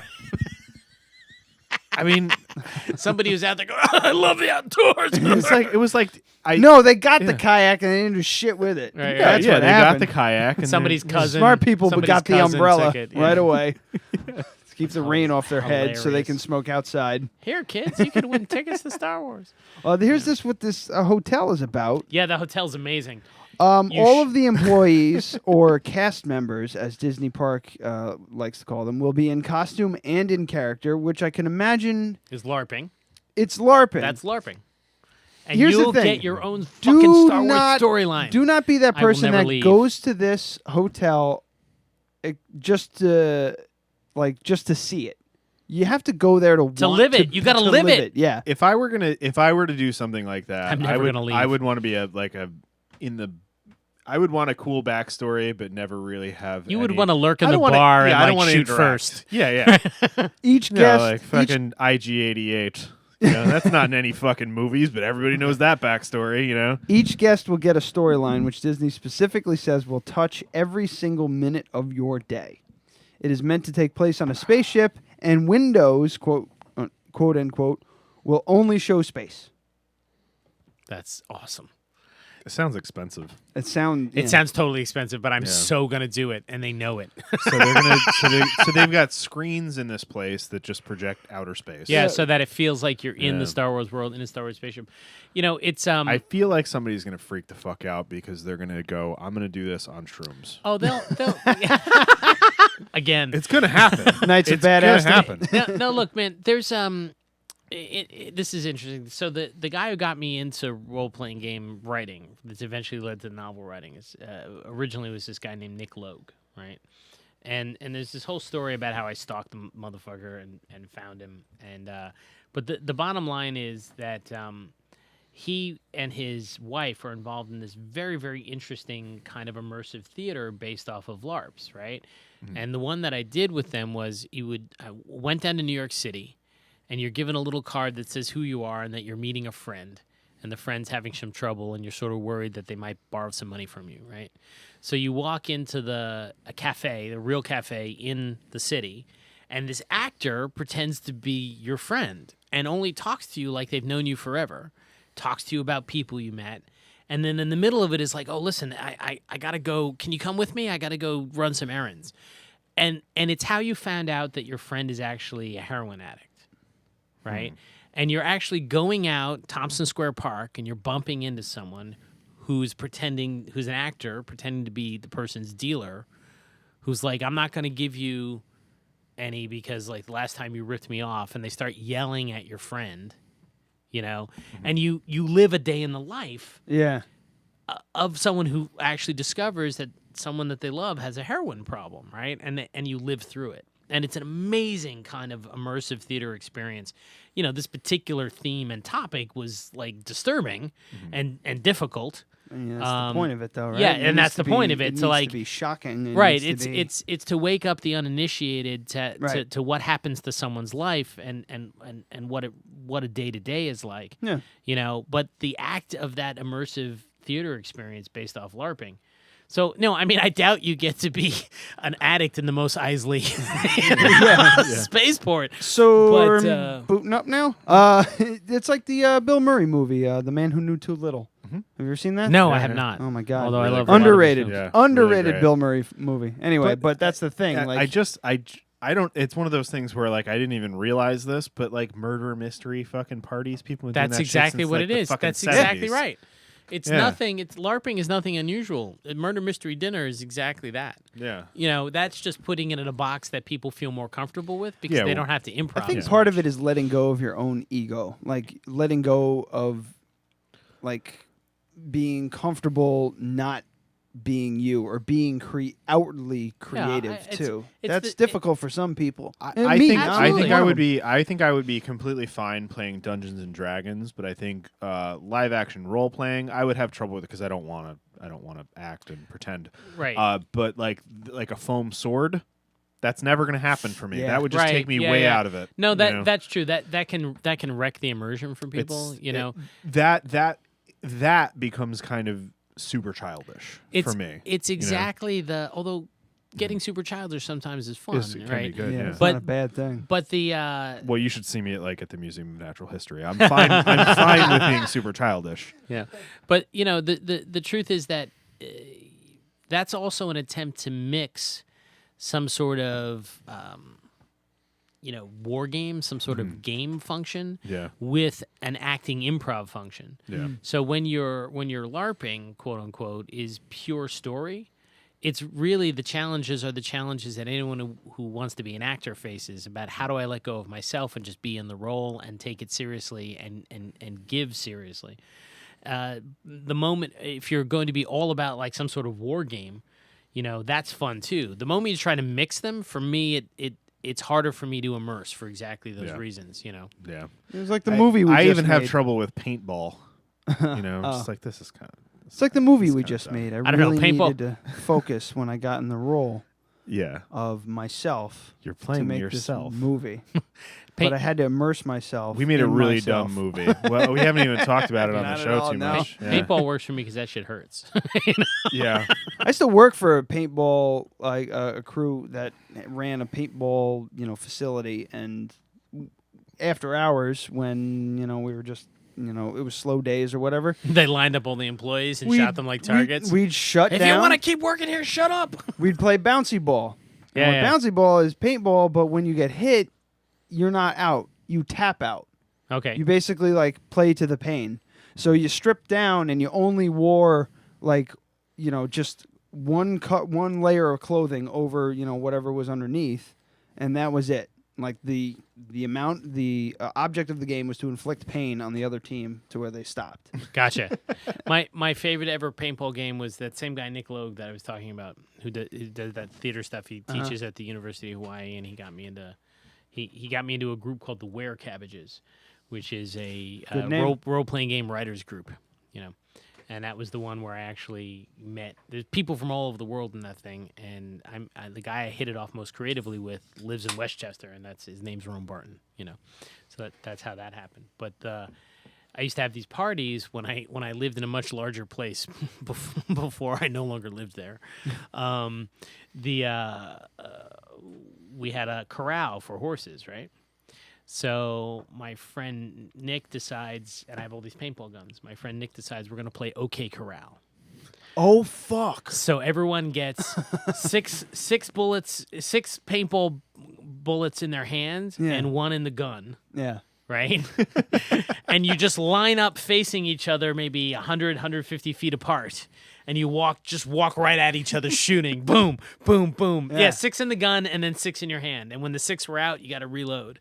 Right? Holy and shit, you're that's just walking sounds right fun at to each me. other. Yeah, we were shooting each other from like 10 feet away. Bam! So I do need to mention, really, I don't know who King of Slack is, but they're commenting David Fincher's The Game. Forgot about that movie. Never Oh, seen yeah. You never seen that? Yeah, that's That's the one with Michael Douglas. Michael Douglas. Yeah. Yes. And that is LARPing gone bad, I would say. Oh, yeah? Yeah, it's Like Knights of Badassdom. No, more like Mazes and Monsters. You remember that one? No. Mazes and Monsters with Tom Hanks, who plays Pardue, the guy who took D&D too far and thinks forever he's a cleric. I have to see that. Early Tom Hanks film from the 80s. Fuck is the name of that? Mazes and Monsters. It's a classic, man. I gotta watch that because Tom Hanks is the shit. Yeah. No, that was Mazes and Monsters was back when this guy Jack Chick was putting out stuff like how Dungeons and Dragons would lead to Satanism and other craziness because he was anti-religious. He's religious and anti. This isn't going to make any sense, but that could segue into 2 weeks from now, our show. More teasers. Yeah, it's just a teaser. Yeah, we'll tell you after the mics are Okay, on. I don't think I want to Yeah. know. It's yeah. All right, well, I hate to cut you off. We didn't talk about Kung Fu or anything like that. Oh, but, Kung Fu. You What gotta do you- go, what do don't you? What time is it? It is 7:44. Oh, yeah, in a little bit. So what do you what can I No, tell I you? want to talk about Kung Fu. I read your blog article here. Your blog words. What was it? Words Like Bullets. I read the New York Times MMA fighter pummels Tai Chi master, and I'm like, meh. That's the title. Right. But yeah, I ran through that because I had seen something recently about another MMA guy trouncing this Wing Chun fighter, and Yeah. I grew up. My father he practiced Wing Chun. Okay. So that's kind of like I know a little bit, not like anything specific, but he just kind of taught me how to fight using those techniques and everything like that. And just like the way you were speaking about everything, and I was just like, this motherfucker knows a lot about Kung Fu. Yeah. And well, I study. yeah. I started studying Taekwondo when I was a teenager. Okay. For a couple years, and then for a variety of reasons, I left that. I went back to Kung Fu in my 20s, studied Wing Chun with a guy named Henry Leung. Okay. And the rumor was that Henry was going to be teaching in Chinatown, but nobody knew where. So I literally canvassed Chinatown. I walked every block of Chinatown looking at every door front Took me 2 or 3 days until I found his school. Wow. And then they made me sit for a couple hours in the, why are you here? I wanna. Why are you here? Like the yeah, front, it was like the front porch in Fight Club. Yeah, it was like a bad episode. It was like a bad episode. Man. So I did that for a couple years, and then the only reason I stopped was life requirements. I got married, a bunch of things. Got in the way, and then I'd love to do fucking jujitsu or something. I stopped martial arts because of beer and cigarettes. Right? Yeah, no, I understand. That's a much better reason. Yeah, no, you're light years ahead of my. And then by the time I wanted to go back, Henry wasn't teaching anymore. I found a fantastic place. Henry was next level. The guy would sit around chain smoking and he drank white lightning from a jar that had a dead snake in it. And this guy was like pictures of Strom Thurmond and him on the wall, like he's doing because I don't know who that is. Strom Thurmond used to be the head of the CIA. He was a senator. Oh, yeah, They brought Henry over. He grew up in one of these temple towns, and they brought him over to like the rumor, the school legend that I can't verify was that they brought him over to teach the CIA. And they got him out of communist China before, and I can't verify that, but I can say we had these pictures on the wall of him and Strom Thurmond, the head of the director of the CIA, and there were times where the school was closed in this dirty basement in Chinatown, and none of us were allowed to come by. Jesus Christ. Put your own math together. Yeah. That motherfucker was off in like and his whole Greece, thing was like killing people. Here's his whole thing. We do chi-sao practice, right? Flipping back and forth your hands on someone else's hand to try and find a moment where they push too hard, and you can direct them off to the side and sneak your hand in, right? And his whole thing was like, this is exactly how he talks: grab your collarbone, pull you out. Right, Jesus, that was, that sounds horrible. we do this training with jars where you like twist the jar out, you put a little water in the bottom, and you raise your hand up and down like this, and then you slowly add some more water until you had this giant jar that not me, other dudes would have this giant jar with like jar, and they had a muscle look like a fucking throughway drive over on their. My dad would tell me wrist. stories about. The weird shit that his sensei or master, I don't know what you call it in Kung Fu, I can't remember, but would make them do. Just little strange things like that with the jar. Yeah, it's jar, because like he'd it's for grab your collarbone, pull you out. Because when this is all developed and you get your hands on someone's collarbone and you've been squeezing the head of a mason jar filled with water with your fingers for a couple years, you just grab and you grip 6 inches, you pull someone's collarbone out. I remember him teaching us and everything. I can't even imagine the kind of injury that would a snap. And this little guy could do that, right? Like the moment he was messing around with you and you felt his hand, he's like grabs your collarbone. You're like, oh my God, please don't pull. Please go back to chain smoking and being drunk. Do not pull. Yeah, my dad would constantly focus on grip. Like you got to remember that your grip needs to be strong too. It's just like, why? And he would show different techniques, and Wing Chun wasn't the only thing that he used to do. He used to do like other techniques. Iron forearm was his big thing. Right. Which is basically like getting inside of someone and basically grabbing their arms and pulling them into your elbows and forearm strikes right up close. That was his big thing. Yeah, well, you get a strike. It's like two cars going 30 miles an hour each. The impact is much greater. So if you're pulling someone in while you're hitting them. Exactly. That's what his focus was. So he always practiced on his grip. He always was squeezing those fucking things. He's rolling these goddamn... Your dad could totally kick the shit out of me. Because I did martial arts for many years. Maybe you and him should fight. No. Yeah, let's do it on the show. Dead Radio Kung Fu battle. You just see things flying back and forth across the screen, microphones going everywhere.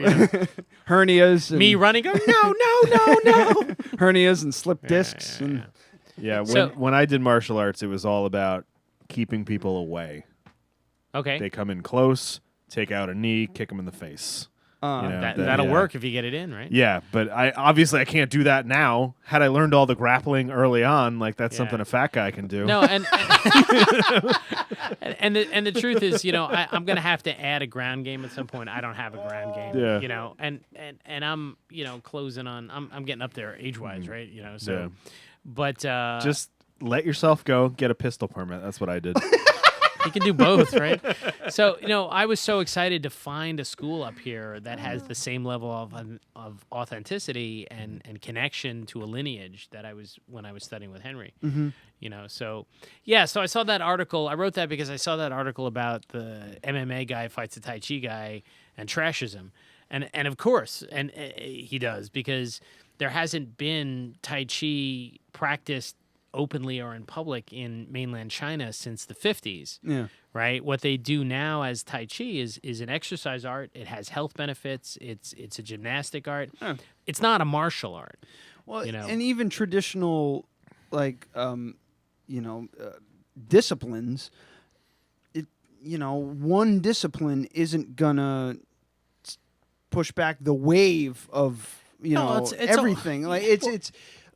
You said it where martial arts were used in private. It was a private thing that they had to the monks and the Buddhist monks and everything, the Shaolin, used to train so they could defend themselves. So it would be a surprise. Like, it would be something they know that they can learn against other people not knowing what they're doing.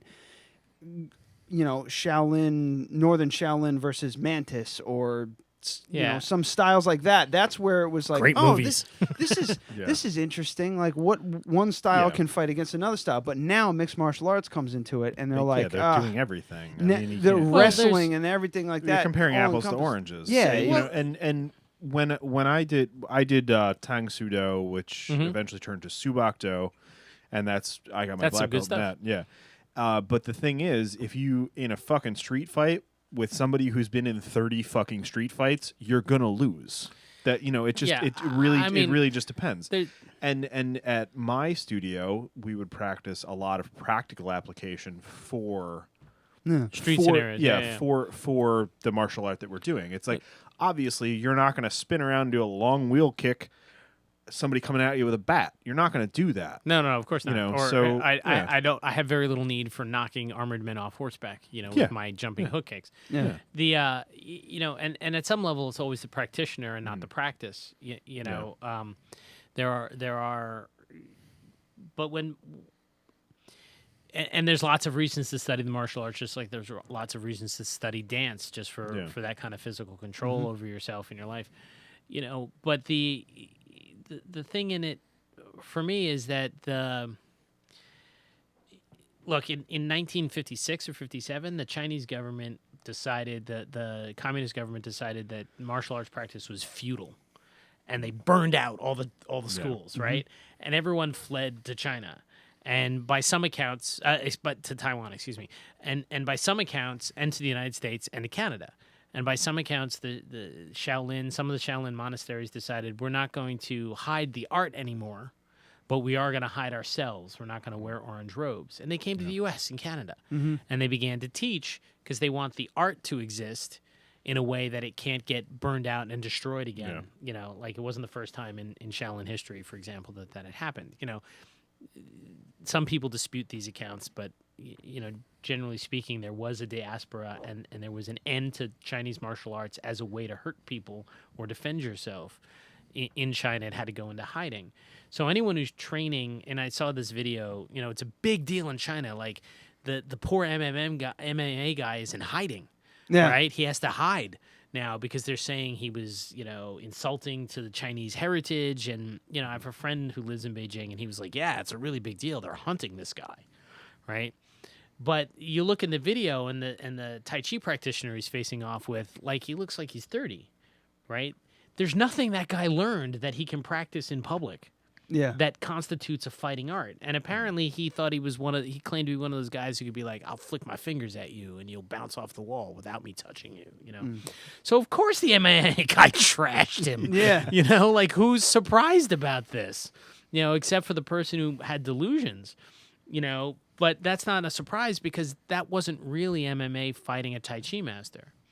That guy's not the kind of Tai Chi master you think of. The real dude is it's like running a world class fencer over with your car. Right? Yeah. It's, that guy could easily kill you if you didn't have the car. No, it's not. It's like running it's like running a guy who does stage combat over with your car. Right? Okay, so even worse. Yeah, like that. even larger. Not that stage combat isn't a marvelous art. It is, but it's not anything that really is trained for. But that dude was never trained for fighting. That Tai Chi, Tai Chi master, right? So I had to write a blog post. It just drove me crazy. The way that I see it is like, what was that guy thinking?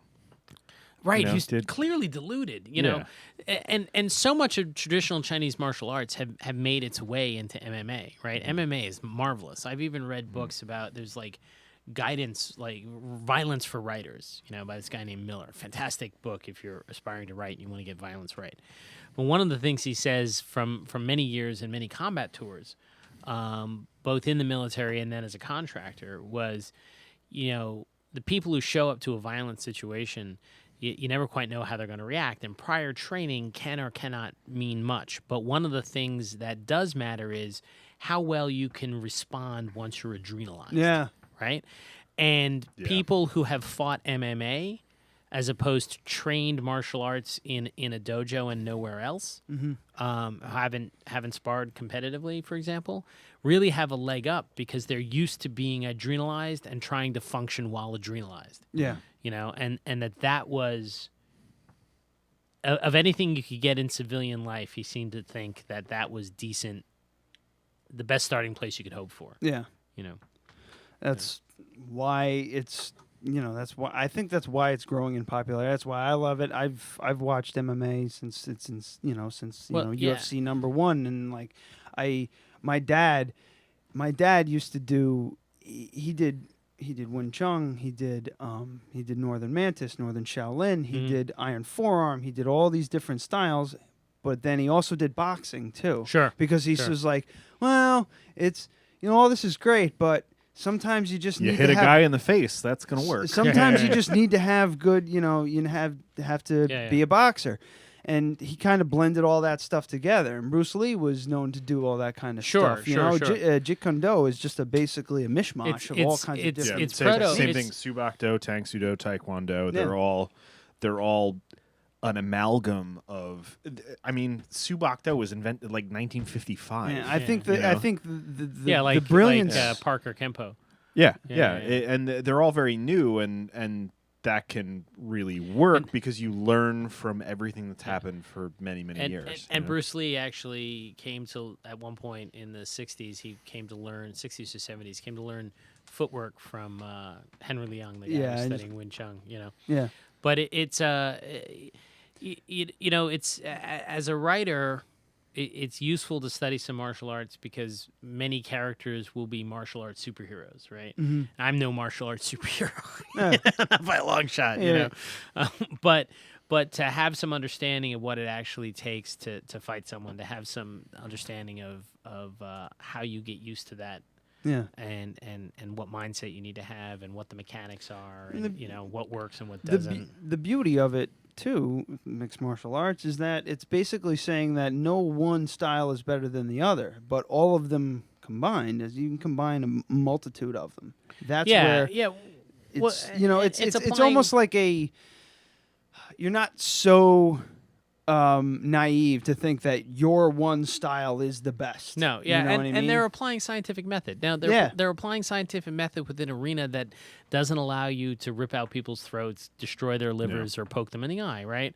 And that's not to say, oh, I would have won if we could. No, but there's styles. Of course, I would have won if I could have pulled a fucking razor blade out of my back pocket. Right, but there's styles that are born on that. Krav Maga and Kisi. But at least within the parameters as defined, you know, they said we're going to test everything, and we're going to test it scientifically, and we're going to see what works. Yeah. And against the the money of winning and the glory of winning and the effort of winning. We're going to see what plays. And they brought scientific. So much of traditional to say like that MMA versus traditional martial arts, I don't know about that, because there's so much traditional martial arts in MMA. Yeah. They pulled in the things that work within the limits of what they were allowed to do. And they said, okay, this set of stuff. And we added to They've augmented fighting. And I think a lot of it is you put one style against another, their strengths and weaknesses, and then if you put those same two styles, it might be some amazing fucking bout, but as soon as you are allowed to do a little bit different, like we used to fight in open tournaments on occasion, and people that were way better than me and would kick the fucking crap out of me every week at the studio would not even come close to placing at open tournaments because they were so technically good. And like Subakdo was very kick heavy. Right. It's a very long game. You know, you try and keep the people away from you. There's no grappling at all, really. And the grappling is not used during sparring at all. It's taught, but it's not used. But why did you have an advantage? Why did I have an advantage? Because I've had the crap kicked out of me a bunch of times. Right. And So like me getting into fights in school and at bars and like just being the normal asshole that I was when I was. I'm an asshole. When I was 17, like being the asshole that I was and getting into actual fights. Right. And trying to kick somebody in the face and going, wow, that didn't work because he just ran at me and then punched me in the dick. You know? That having that experience fucking helps. Right. And people who were so technically good and yet they do this crazy jump flying spin kick and then it's like that's how hard they hit me. That's it. Right. Yeah. Right. You get into an open tournament that's like light contact, that's what they call it. That's don't make anyone bleed. That was what it was. Yeah. And they would get the crap kicked out of them because they had no practical application. Yeah. It's and I've always focused on practical. You know, to the extent that I know how to do anything, it's always been very practically focused. And I love the fact that, you know, the guy who doesn't do martial arts, the self-avowed fat guy, and the guy pushing 50 are all sitting around here drinking beer and swinging down scotch like, yeah, if I was in a fight. I've been in a bunch of Back fights. when I was 17. I've been in a couple and I've seen a bunch, and Almost every goddamn time 20 years ago. every time it's been running through my head. Holy shit! Holy shit! Holy shit! Holy shit! And Yeah, that's I all mean, that's but running if through my head. you're realistic, like, who wants to do that? Like, I was attacked on my porch recently, not too long. Yeah, it was totally. I had a neighbor who was like, when the police showed up, they were like, "Oh, he's off his meds again." like they knew the dude, boy. right? And he showed up on my porch one night about 9 or 10 o'clock at night with a dog. And his hand sort of back behind his head, right? And he starts yelling all sorts of stuff at me, and he's yelling that I'm some lousy, crazy piece of shit person because his tree fell down and he could have been hurt, and I never came to check on him. Like, and I don't know the dude at all. All I know Sounds is like people I've known right? in the past. That guy would have been shot.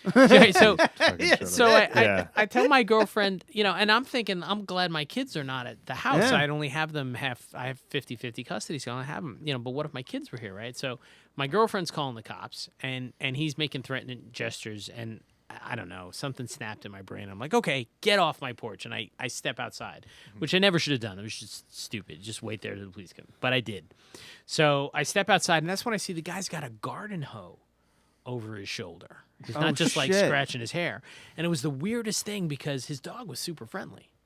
Right? His dog's It's a like, big what's going dog, on? right? What's going on, So- guys? Lou, good to see you. Right, exactly. So with one hand, Mike brought me by to I'm say right hi. by Mike, and I'm petting his dog and getting my hand licked. And with the other hand, I'm like, get the fuck off my porch before I fucking kill you. Yeah. Right? And I see he's got a garden hose, and so I'm thinking, okay, I know how to deal with that, right? Like, maybe I'll be fast enough, maybe I won't. You know, who knows? But I know what I'm supposed to do in this particular situation. And then I guess the guy didn't expect to be confronted, and he backed off and he ran away. Mhm. Right? But he was crazy. He would have backed off faster if you had a gun. See, when you said garden hoe, I thought you said garden hose, and I was like, that's a long ass garden hose from one end to the other. What's he got? 100 feet, 150 feet. But what's he gonna do with that? It was a hooker. Spray It was a you? hooker who likes gardening. There was. Holy shit. So that was.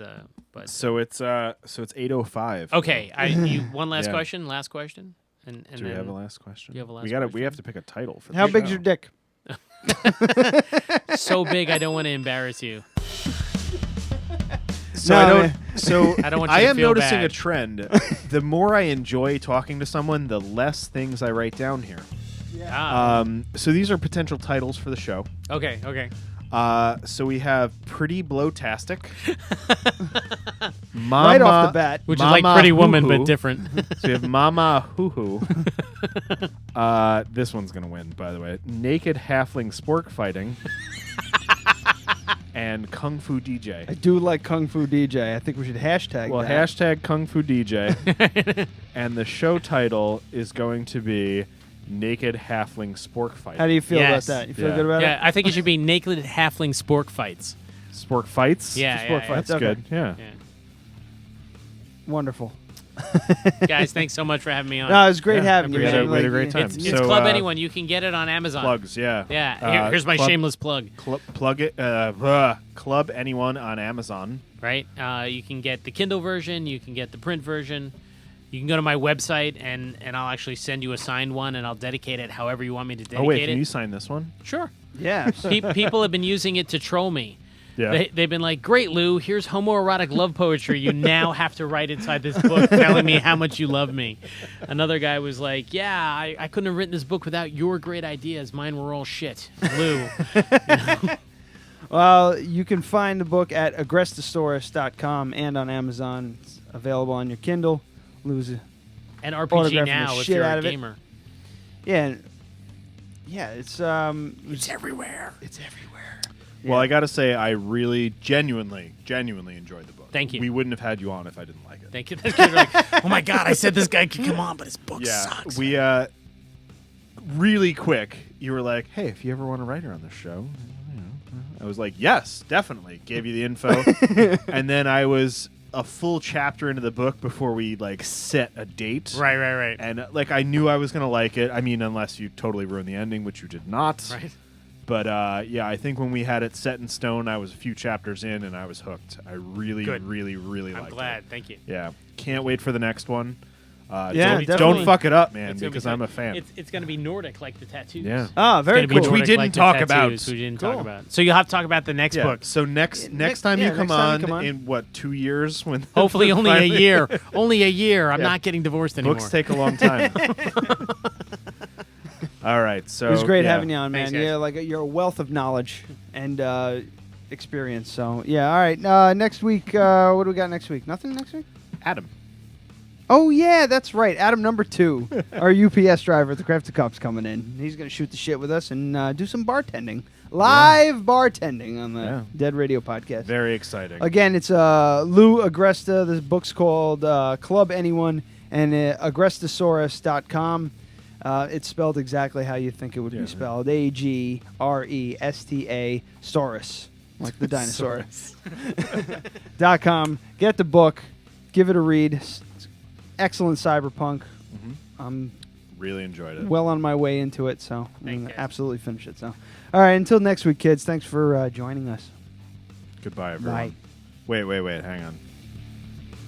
What art did you get your belt? What the fuck is he talking about? Oh, it's Logan from a while back. I already explained it. Forget it. It's fine. I got to keep up with the live commenting. Yeah. Goodbye.